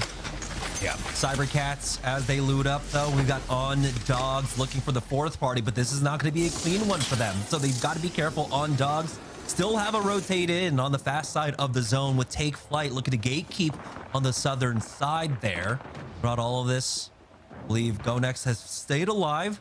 They do have a respawn beacon, and they might be able to get the res just in time, and there it is. Henchmen and Kinda are back just in time for the ring to close in on them, and you got the evac tower. So we're able to hop right onto that and jump right into zone, but Empire Gaming have to spot this out. GoNext dropping in now. Oh, the fact that they time it well to get right back on top of that evac tower, going all the way down. You hear the G7 shots, none of them landing as GoNext tried to find some safety. Playing off this low ground though, Henchman drops down right alongside the rest of his teammates, and it's just survival of the fittest at this point, because we all know how it feels to be on the sticks with an Ironside G7, and now there's so many nades as cybercats have the high ground position. GoNext though at least make top 10, so they are able to back up their kill points with some placement points. We'll see if they can get a little bit more. Light once again surviving for the squad. There's the push out. He's gonna try and queue, but no, he gets tethered back right now. Kinda will fall, and now Light just getting sent by every team here. GoNext go down in 8th, and so they will be stopped here, but they made good headway in maintaining their lead for the time being. They're now down to 8 squads remaining. Empire Gaming trying to make the push onto cybercats, and this is excellent timing. 2 knocks. There's cybercats gone. We're now down to 7, but the third party from long range. Arctic trying his best to survive, but you can see Take Flight starting to give chase. Oh my, Arctic is spinning and dashing, slip and sliding right now, and hiding for his life. But you're inside the exhibit, by the way, and Pablo Minecraft knows exactly where you're at. Sends out the grenade because he's still playing it safely, because he knows he's got the PK, but Pablo getting beamed by, what was that, hip fire on a charge rifle? Still gets tethered, though, at least with the arc snare, thanks to the Ash, but they're still showing very much respect right now as Arctic is just trying to recover. It is Arctic on the other side. You do have to show him respect. As you can see, he sent them back and forth one at a time. Clone actually takes some damage from range, as Pablo is still looking to finish him off. Haven't been able to do it quite yet. And for now, you can see playing behind the knockdown shield. Panicky is going to try and secure this one for his squad, but it's a purple knockdown shield. He does at least keep them in place for now. The zone closing on in should do the job ultimately for them. Good thing there's no more Ultra allowed here, right? Imagine if they were able to take a Void Nexus, but that's not the case here. As Ultra is banned, and ONIC now take up on the high ground with that Crypto, Watson, and the Ash. They're the Kings right now looking down at the feast that they're about to take on. G7 shots, no light mag necessary for Zidane, and still, everyone is in their line of sight. Everyone below them need to be careful, because while they try to take more poke pressure with 5 squads left, eventually ONIC will be able to at least hold this spot for now until that next zone. This is a massive opportunity now for ONIC to try and catch up with our first place squad. They were down by about 23 points heading into this game. Now they are outplacing and having the opportunity to pick up some kill points here from on high. It's Take Flight, Pot, Nameless, ONIC, and Na'Vi in this late game, but it's Na'Vi set up in the center of the zone. They've got the rampart walls down for themselves. Take Flight don't have that same option. They are not running that rampart, and so running things in can be a little bit difficult. Luckily for them, they do have that Ash port to get them a little bit closer towards the center. The large majority of the fighting is taking place here on the northeast side. Na'Vi finding a knock onto Oirain. We'll see if they try and chase after this one, but again, don't want to give away this spot. Na'Vi getting another knock, by the way, with the R9, and they're being so aware of not only ONIC's positioning, but of the team that they're eventually going to have to fight to their left. The only thing they can really do is hope that ONIC start deviating their attention over to the team over to the left side, try to get more distractions. But I'm more so also concerned of what this team having the Crypto is going to do to the squads right below them. Imagine how big this EMP could go when it's executed at the right time. It's not just the EMP. They have so many nades. So many nades to throw down into this late game. I don't think they throw a single nade this entire time. Big connect out from Zidane to keep Nameless in place. R is going to go ahead and back away to EQ. trying to chase after this one, and these are the nades that I'm talking about. Just follow this up. They don't have to chase it down. Nameless ends up getting finished off there as EQ will pick up that kill onto R. And so ONIC will back away. They still have a wealth of utility to be able to bring into the late game now. More nades coming on in. Take Flyte. We're able to walk up onto Navi's positioning, and we might have two separate 3v3s taking place. Pot versus ONIC, Navi versus Take Flyte. Now trying to climb up, though. That's not Minecraft, Steve. That's Minecraft Pablo living up to the name, and he's got the Kraber in hand. PK as well. Can he make this happen as they're stuck against the wall? They have information off the Seer Tactical, too, and with the EMP, this is the green light. Pablo lands a Kraber shot. Can he get another one with their feetsies? Misses out on the next one. The Ash Portal right on time to reposition. ONIC now on top of them. Take Flyte. Try to push forward here. This is going to leave Navi on the slower side of the zone with Pot trying to recover on the other end. Pablo ends up finishing, or excuse me, getting another knock onto Taskmaster here. Take Flyte right on top of ONIC. You can see now the pressure has been alleviated just a little bit. He still has 6 shots remaining here with the Kraber, but is coming to close quarters combat. Nice tag there as he backs away. That's a knock onto Kizarone, making things so much more difficult for ONIC. It's our final 3 teams. Take that 2. Oh, they gotta respect the Sheila, though. The Sheila just immediately annihilated ONIC now. Our final 2 teams, and Navi have the high ground. They have the momentum, and they have the aggression right now. Before they drop down, Pablo gets that PK shot. It looks like, oh, actually, we're at the Kraber shot, but it's fine, because Navi hold their position, and they get the next win for game number 5. Navi were able to just bide their time. They held the line. They didn't move out of their position too early. They were so close to the center of the zone. You saw all the movement coming out from Take Flyte, coming out from ONIC, making things so much more easier for Navi at the end of the day there. And so again, it was just a great defense coming out for them, being able to play inside of that stairwell that whole time. But you have to also say, of course, Pablo, with that Kraber, made things a lot more hectic for our squads in the end game. Yeah, and that's with Navi landing in Uptown and still being able to play right underneath ONIC's nose.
Ronin have an opportunity, but they need a huge pop-off game. Ronin is a squad that is looking for a lot more fights, right? That's a squad that wants to get aggressive on the edges there. Unfortunately for them, they just did not have the right rotates for this one. And so despite having the opportunity, it just did not work out for them. And that's them coming out of Lotus, too. It can be tough when you get contested for just objective, as we saw from Nameless, but we still have one more game to go within our 6-match series within EMEA. Don't go anywhere, because that's coming to you on the other side of this break.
one more to go. And GoNext are on another level. I mean, truly going another level. And with the way that things have ironed out, no more Ash here after game number 5. So as we move on to our final game on E District, that also removes another movement legend to allow these teams to actually get to the spots that they want to hold.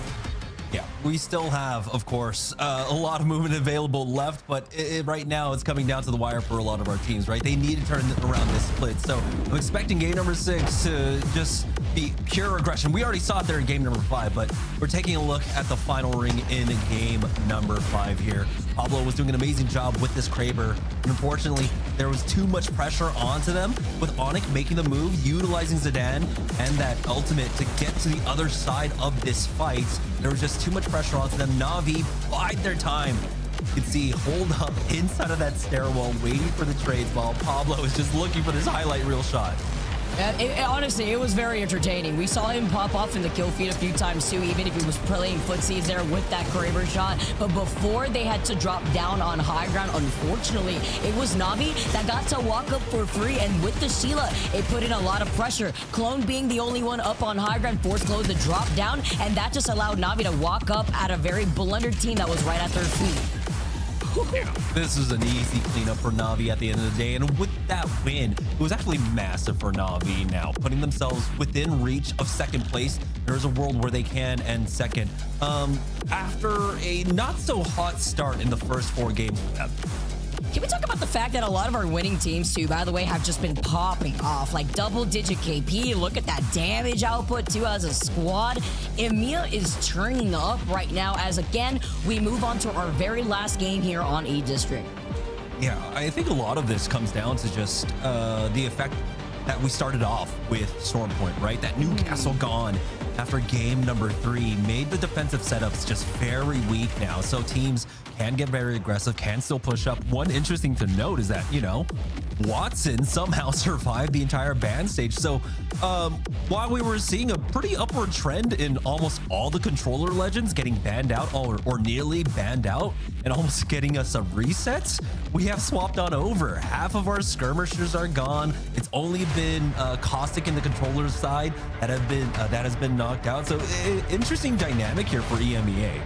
It's so interesting, too, because then you also put into consideration, like, do you, instead of Watson, like, do you want to run the Catalyst here? Because obviously some teams are very comfortable with the Watson, but equally with an EMP, it may not destroy Catalyst Dark Veil Wall where there's a lot of enclosed buildings on E District, but it could destroy those fortified doors as we move on to our very last game here within the EMEA region. Everyone, thank you so much for tuning in. It's been very high-octane action here within the region, and it's been very entertaining to see how a lot of these high-level competitors have been able to make the adjustment in our mid-season patch.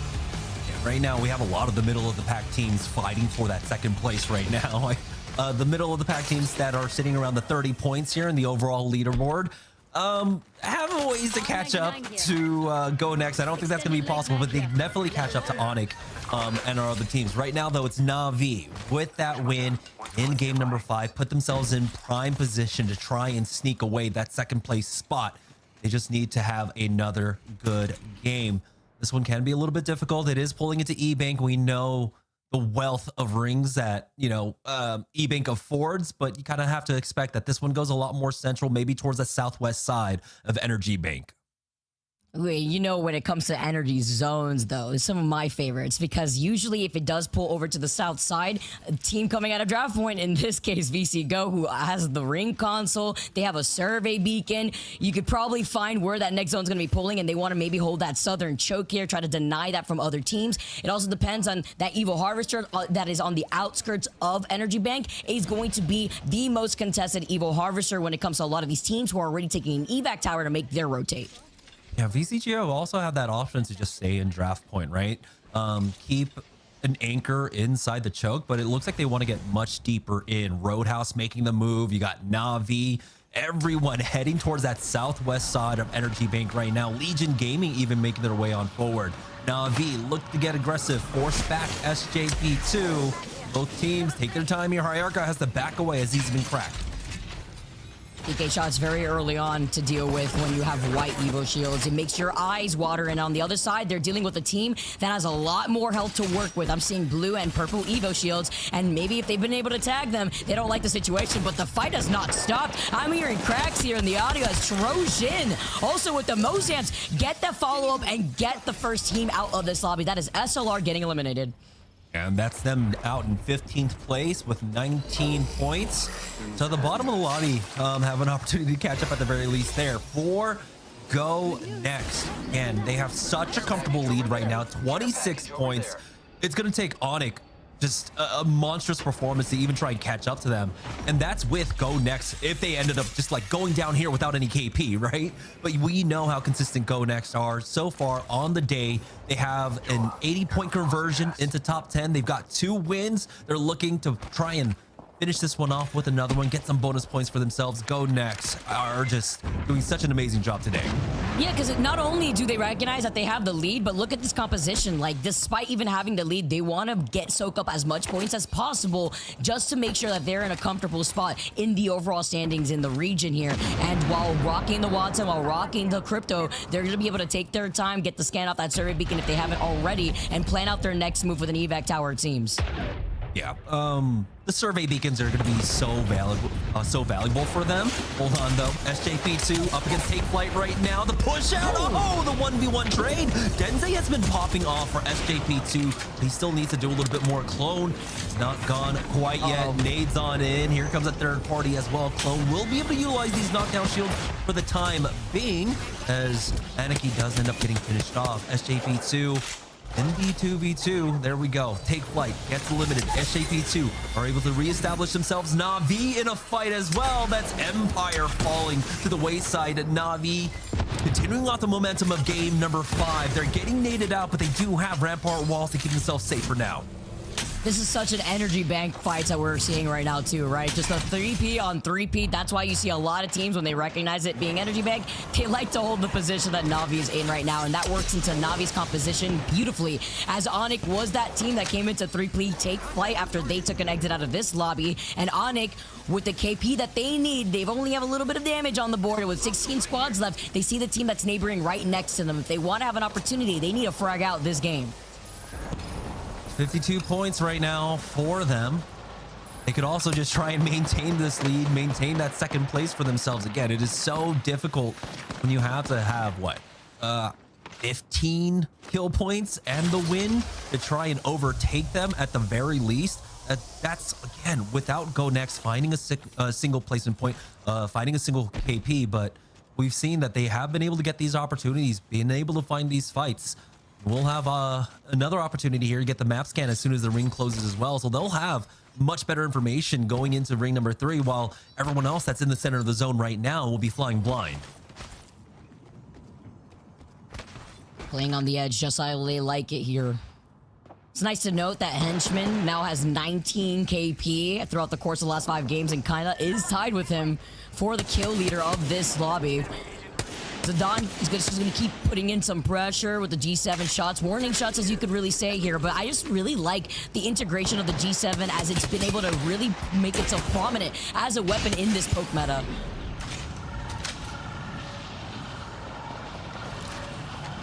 Sometimes I miss the double tap. I was just talking about that this week, by the way. I was just talking about it. I actually liked using the double tap on the G7. It hits so good, especially if you aim at the chest, and when you hit the double tap shots, it automatically aligns with a headshot. It's so good. Yeah, no, I mean, that's what the double tap is for, right? You make sure you hit that second headshot. You make sure, you know, any zombies aren't still roaming about. You got to make sure the threat is gone.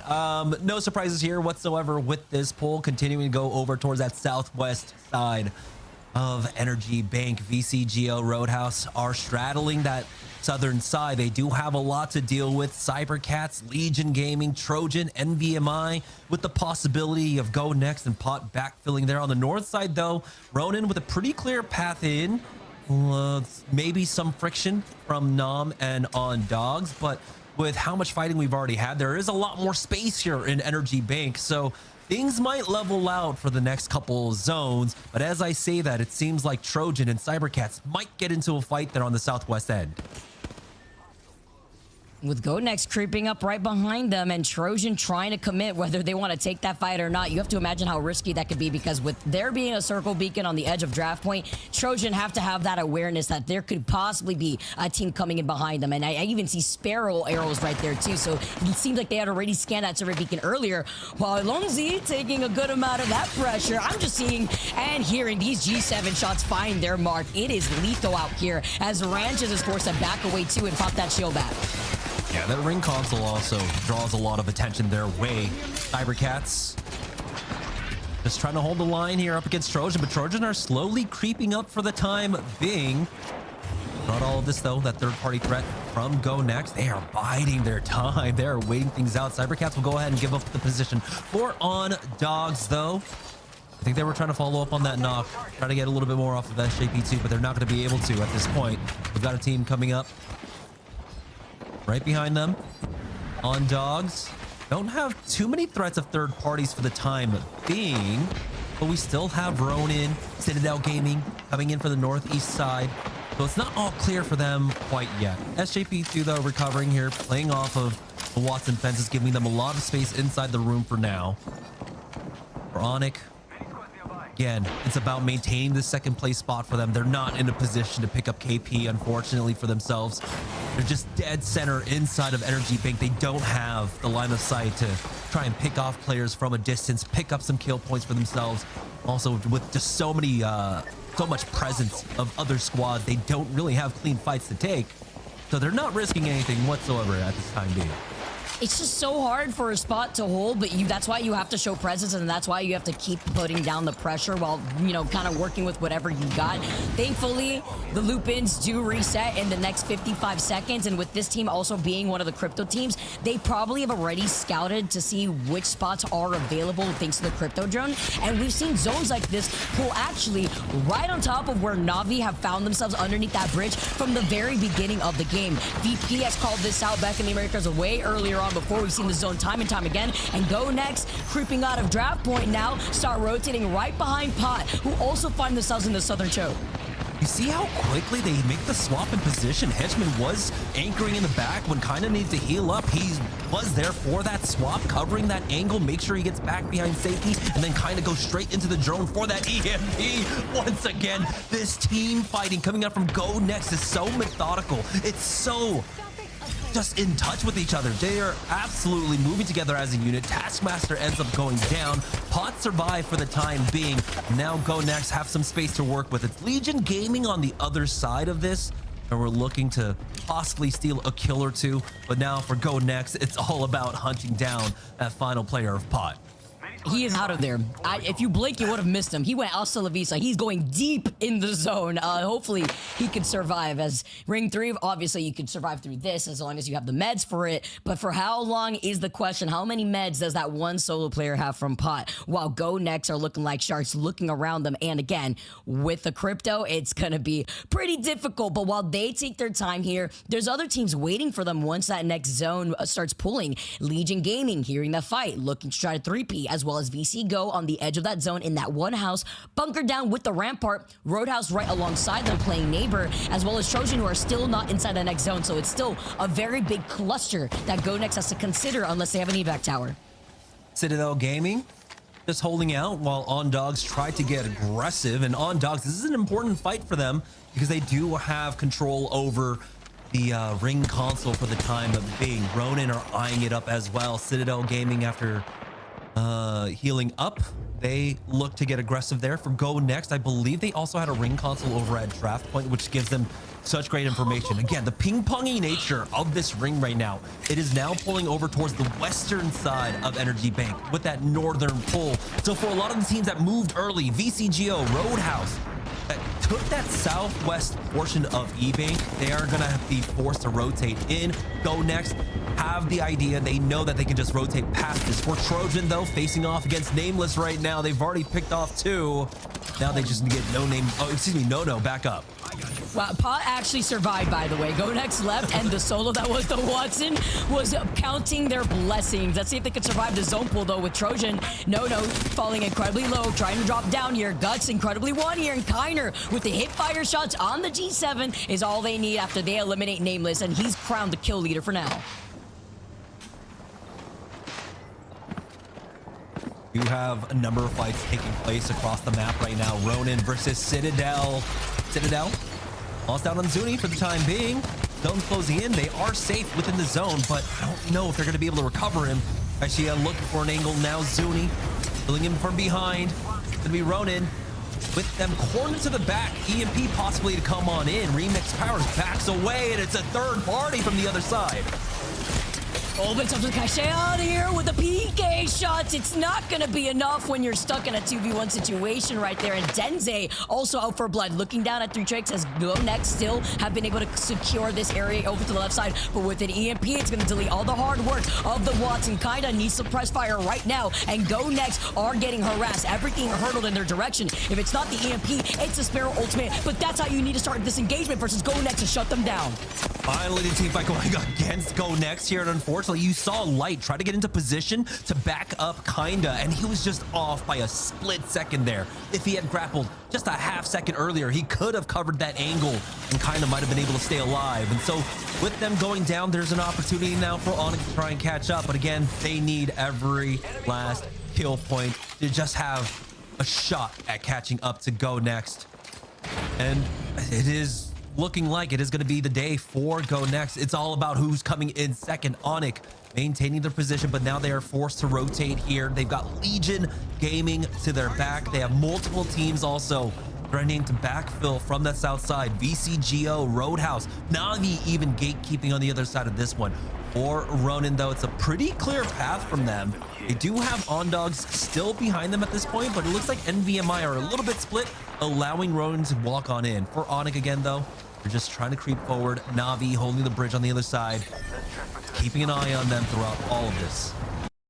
Oh, Zidane gets beamed the moment he looks through that door, and I do like the patience from ONIC. Notice how they waited to the very end to get the scan on that survey beacon when they knew everybody was already going to be in this next ring. And with Ronin now moving up, trying to get into position with Nate being still on that Mad Maggie here and a PK in hand, they're going to try to harass ONIC, who are now forced outside of those bunker doors. Ondogs get eliminated, and ONIC just move up to collect that KP. Yeah, Ronin are rotating ahead of them right now. Zidane with the zip line down.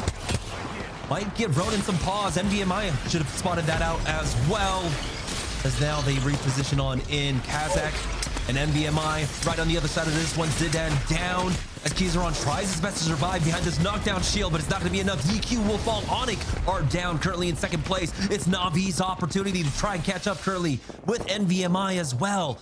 I think NVMI only off by about 4 points here. So 3 KP and just a few position points. It's going to be easy for them. This is a huge opportunity for both NVMI and Navi. See if they can capitalize with VC Go, also getting EMP'd. Navi slide in, Slab looks behind him, and the moment you try to extend, Navi got sandwiched. Talk about timing. This is the positioning that a lot of these teams wanted to fight for safety, and with the zone pulling away, Legion Gaming now follow up with the 3P. Talk about an invitation to a bigger party. VC Go get eliminated, and now NVMI, they walk up with a slow down off their own friendly Sparrow ultimate, and it's been working out nicely for them. As you can see, McClutch trying to hold a nice little head glitch here off the Pathfinder, grapples away, but the PK shots still find its crack. Nate trying to hold the line here, but he is absolutely cracked. 9 Impulse finding the angle, gets the knock. Now with MG Clutch on the other side of this one, the third party's coming in here. NVMI, they have just done enough. 4th place position with the KP to take 2nd place here. Now they have an opportunity to go for the reset. I don't know if they'll be able to get the res onto Hardeki. I don't see a mobile respawn beacon there for 9 Impulse, and there's the re-knock onto Kazakh, as 9 Impulse will try his best to survive a little bit longer to make sure they secure this, but no, will not give them that opportunity whatsoever. It's 3 teams remaining here, Vicky. Trojan and Legion Gaming fighting it out, as now Nam are looking for the third party. The only team right now in the best position out of all these squads is Nam, uncontested, as they walk up to 3 this fight. They try to sandwich Trojan from right behind, making them the ham to the sandwich. But Ofran with the Kraber shots find the knock onto Atnum. Trojan in a lot of trouble here as not move up. They are feeling themselves. They have the Kraber here to go for it. They already got the original knock, and they get the finishing blow to get even more KP. Last two squads as now Nob look down at Legion Gaming. The Legion Gaming were able to full reset for themselves here. It is a full 3v3. Offred is looking for that Kraber shot, but the off angle for Zombie. That might be enough. Offred will fall. And just that, the tides have turned. Legion Gaming with a great reset. They note that the third party come in, get out of position for it, put themselves in the winning spot, and Legion Gaming take the final game of the day. Talk about MVP, Samp, the Bangalore off angle to split attention. They were not expecting, and when they were trying to land those shots, you try to take your time with the Kraber shots. I appreciate you trying to be accurate in a case like that, but without knowing where all three members were with the Bangalore off to that side angle, they got burned for so much despite waiting patiently for that final zone, Jamerson. Yeah. And again, Bangalore came in with a lot of buffs, by the way, as well, right? So we haven't been able to talk about her as much, but she is still such an incredibly strong legend. That movement speed is absolutely insane right now. You saw how quickly he got there. I was even surprised. I was like, how the hell did Tempe get there? But, you know, our man Rain has been watching all the games. Rain, how the hell did he get there with that Bangalore? Well, you know, that's the question we're always asking ourselves here. I mean, how in the world do they get these things done? I think ultimately people have underestimated this character because she's not really been in the forefront of the conversation lately. But the potential of what she can do, it's on display so clearly now that we're going to see more of her. I think we're going to see choice decisions on including her in a little bit more of these lineups before you start to see some of the options just dwindle and dwindle and dwindle. But I also have to say, guys, this is a particularly tough rotation of maps. You got Storm Point, you go straight to E District. You use so many different elements that, you know, you're prioritizing on Storm Point. E District often can be a little bit of a toss up. It leaves for moments where people get surprised. They haven't practiced it. They haven't seen it. Bangalore, what she does in this meta with that level of speed, that potential to turn fights around. Legion Gaming, Sampi had a good time dealing with that one. And I think we'll see some teams follow suit very, very shortly. Guys, however, that leaves us with the end of a day that really was a dominant day, not just for some of the teams that we saw recently. Legion winning with a great win there, bringing them up to about, I think, 44 points overall. That 25-point win, just over doubling their total points. So that's a massive move in the standings for them. But teams that were consistent, Ronin played a really good role of a threat across the board today. So did NVMI, VCGO, and Navi Vicky across every single moment. But when it comes to the series results, there's only one team that we could really talk about. It's GoNext. They didn't get their 3 wins, but they might as well have. 80 points, 25 points ahead of the next closest rival, NVMI, who tied with ONIC, by the way, and just edged them out in terms of the biggest game. But Vicky, what a performance from GoNext. What do you have to say about this team that certainly has taken advantage of their moment in the sun? It's their timing on when they call fights while also prioritizing their rotates. I love listening to their comms. You can tell that they're feeling very confident, and I want to keep seeing this attitude. And I also just want to give a shout out to Legion Gaming because after taking that dub in that last game, I do believe they were sitting in like 13th place overall before taking that dub, and that basically just pushed them up half of that up to 6th place here. So that was very necessary. Yeah, that was massive. Jamerson, taking a look at these overall standings now, we mentioned it might push them a little ahead of Alliance with those 2 extra points after the series is played. That could be the difference. Yeah, and the scary part is that GoNext have been on the verge of just absolutely dominating EMEA. This doesn't completely tell the tale of the tape, right? Because they came in second in 3 match days, and I think in 2 of them, it was only by like 4 or 5 points. So they could have, you know, a possible like 10-point lead of Alliance if they had just 2 or 3 more better games overall. So I think this undercuts GoNext's dominance so far. And that's crazy to say when it's Alliance on the other side of this one. It certainly is. And I love the way that this is shaking up in EMEA. It's made things even more indiscernible between who's going to navigate to the top spots of these leaderboards, who's going to fall by the wayside. We said this was the beginning of that back nine, people embracing the change as an idea for what this show meant. And we'll see it in North America, but EMEA's already shown us that the teams embracing the change are the teams that have already been leading the pack here with GoNext for the first part of this split. We'll see if that continues. But we also should take a look at the top individual performers. We talk teams. I want to see who's at the top of that Sony in-zone kill leaderboard. And it's none other than Henchman and Kinda. But Vicky, Henchman, the performance across the board from match day 5 and now doing it again in match day 6, just pure excellence. Yeah, he was popping off. It's funny because it always seemed like it was him and Kinda going back and forth with one another. Kinda literally is just a 1 KP difference away from Henchman, and that just showcases what a strong team GoNext is, not only in terms of their positioning and finding themselves in these end zones and how Jamerson was calling out their conversion rate.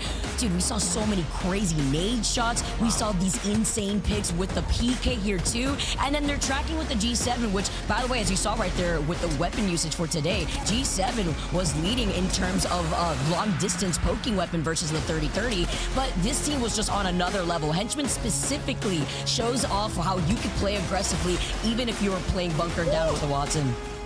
I mean, the patience, Jamerson, he did it all today.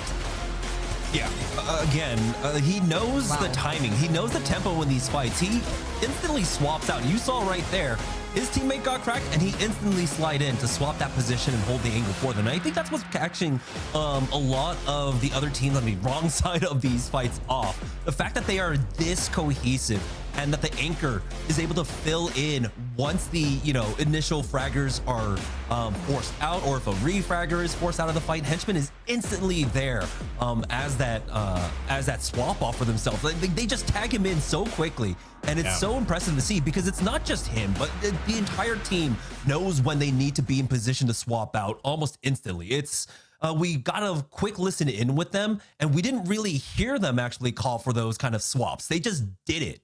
Yeah. It felt very seamless watching the way that they would even peek and poke and then, either reset, take a different approach to the fight, both kind of settle in, have some patience, wait with those PK shots. Sometimes to just tracking, and then shooting forces the player on the other end of that to do some wild stuff, thinking, okay, when's the shot coming? When's it coming? You know what? All right, let me jump. And then you're immediately exposed.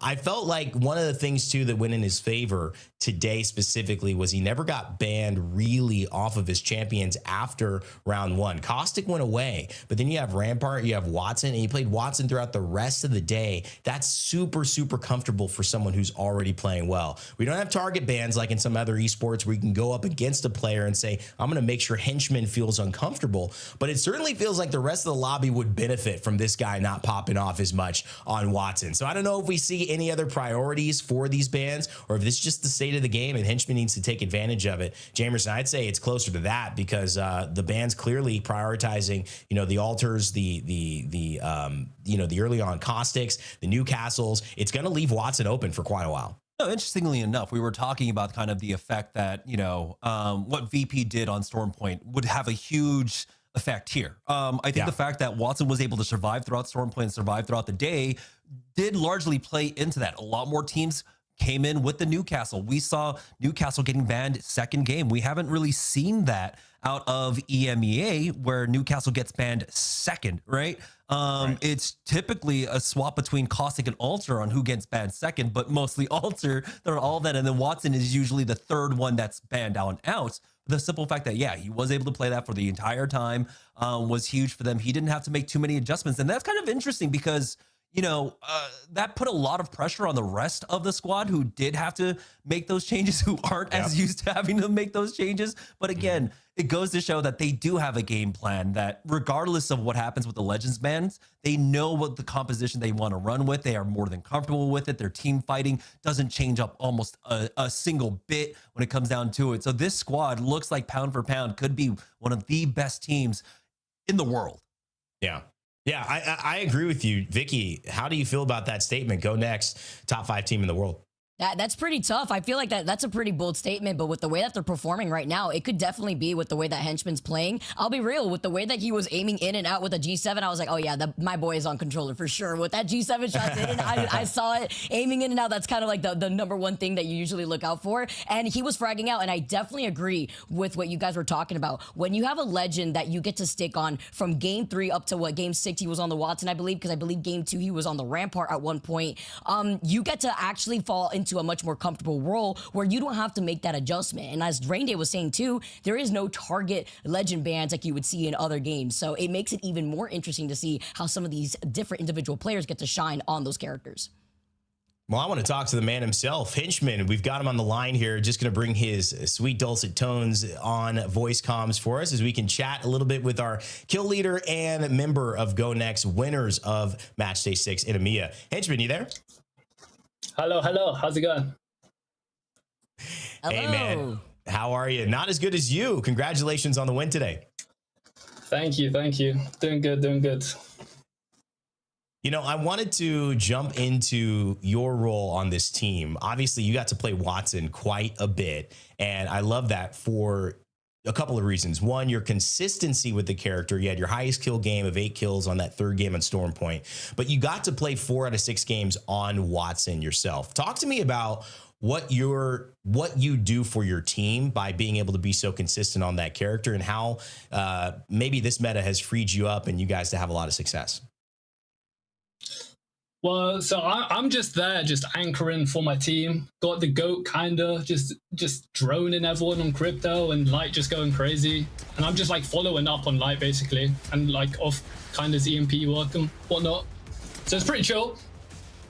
Can't lie, it's pretty chill. I would not, honestly, with the way that you guys played that, it didn't seem chill, because you guys were just fragging out, literally running it down the lobby out here. You guys are popping off, but you guys finally get the dub. You guys were getting consistently 2nd place. I want to know here, you guys were trailing right behind Alliance the entire time. You guys sounded amazing when we did a listen-in and we heard your comms. You guys literally took that low to high ground fight so seamlessly, even with the Rampart using the Sheila in a different kind of weird angle. But can you talk to us a little bit about your mindset, looking that you guys were so close to getting those first place spots? You finally get it. What is your opinion right now with you guys trailing behind Alliance? Oh yeah, well, for sure, we've been going crazy. I'm really confident in the team. I think we're 1st overall in Pro League now. Just got to keep it consistent, get more top 5s even. But we're aiming for 1st place, 1st in Pro League for sure. And honestly, I've been, singing you guys accolades all day long. Well, we all have, by the way, but it's, I think, your team fighting that has been the most impressive for us. Can you walk us through like how you guys calm? Because it seemed like it was very just cohesive and seamless. Whenever someone got cracked, someone was instantly in position to cover them. Like, how did you guys get to that point? Well, we got the GOAT coach, Michael, fucking helping us out with the comms and whatnot. Obviously, like, we just set up the plays, and we've like practiced a lot of our plays in scrims and whatnot, and we're just flow state, just wiping squads. Well, you guys have brought a lot to EMEA. I'm excited to hear more from you and from your teammates a little bit about the intricacies of what is making this work so well. You both, or all 3 of you, have really been in premier positions, whether it's orgs, whether it's top of the league, whether it's just the ability to everyone look at you and go, this is a top tier player in the ALGS. Now you 3 have meshed and found something special together. So I'm excited to see that this is maybe just the beginning for you guys. And to close out, before we let you go, if we say, GoNext, top 5 team in the world, you guys, you agreeing with that, Henchman? Oh yeah, for sure. Oh yeah. I have a feeling he could have even said up. He could have even said number 3, number 2, number 1. That's crazy. But you know what? I love a heart of a champion. I love the heart of a champion, man. So we will be watching with bated breath. Congratulations on your win in Match Day 6, Henchman, and good luck. Go celebrate with the boys. Thank you. Have a good one. All right, Henchman from GoNext, guys. Vicky, not necessarily you know, the craziest day in terms of we don't know what's going to happen. GoNext came out swinging, and they never really stopped. But what does this say about Europe as we close out the day and where EMEA sits? After the break, how confident are you feeling that they're going to be presenting the quality needed to hoist that trophy when we look at Japan and Sapporo in January? Very confident. I think I said this at the very beginning when we started off, I think last split season, where I believe personally that the regional gap that we used to see across the entire world of Pro League is closing in. And I think EMEA is at the helm after hearing a lot of other players talk about the region. They definitely have something to prove. And I think this has been that motivator. We're seeing that gap close between what Alliance has been as the Titans of the region and the rest of the regions now being able to close that gap and find themselves in that place. GoNext being the ones to really start things off here for the rest of the team. Jamerson, I'll add that question over to you. How do you feel about EMEA as top dogs in the world here after seeing their display coming after these patches? Yeah, I'm not sure if they're the top dogs yet, because we do see a lot of reluctance from EMEA to swap off to the kind of meta that we're seeing globally. They have been slower on the uptake. That's why we're seeing Newcastle finally, I think, after a couple more match days, having higher priority when it comes to bans. But they have caught up there. I think one of the best signs coming out from EMEA is that we have 3 distinct teams that are really leading the charge for the squad in 3 different ways, right? You have Alliance, of course, doing an amazing job with the Newcastle. That's been their core for the large majority of this split, going out from GoNext, seeing them being able to pull out the crypto. And then, of course, all the Sparrow teams that have been doing extremely well so far in EMEA. So I think when we do get Japan, the fact that we do have kind of versatile compositions, versatile ways of playing coming out from EMEA is a good sign. Well, it's a great sign whenever I see you two next to me on my 3 box. Thanks so much for being a part of a great start to the day. We got more coming up in North America, but take a break, guys. Get some lunch, and we'll see you in just about an hour. That's right, ladies and gentlemen. We are not done yet. While EMEA is coming to a close and on its sunset, it's about to be sunrise for North America. Coming up, it's match day 6, and you know what that means. We've got all the action that we just saw with first look at the roster swaps, which if you thought EMEA was crazy, well, North America, it doesn't even hold a candle to what changed in the Americas. You look at also the patch notes. Will we see more Seer, more Maggie, more aggressiveness? What will be the differences between the 2 regions? You have a chance to find that out at 3 p.m. Pacific time. It's 1:07 p.m. Pacific time now, which means you got about an hour and 53 minutes, about 2 hours before it's time for that. My friends, my family, it's been amazing to be with you today. I am your host, Rain Day. I'll be with you on that second broadcast as well and throughout our doubleheader this weekend, so it's going to be a lot of fun. But if I don't see you next for North America, or I don't see you tomorrow, make sure you follow us on our socials. It's TikTok, it's Instagram, it's YouTube, it's X for Play Apex Esports. Or if you want to watch on Twitch, which you might be watching right now, it's the usual. It's the old twitch.tv/playapex. It's been so great. What a great day. EMEA match day 6 gave us all the fireworks we were hoping for. And a big shout out to Vicky and Jamerson, all of our crew at Esports Engine, everyone at EA and Respawn for this game. I'm your host, Rain Day, and I'd like to remind you to never give up, never stop gaming, and we will see you all in the Americas.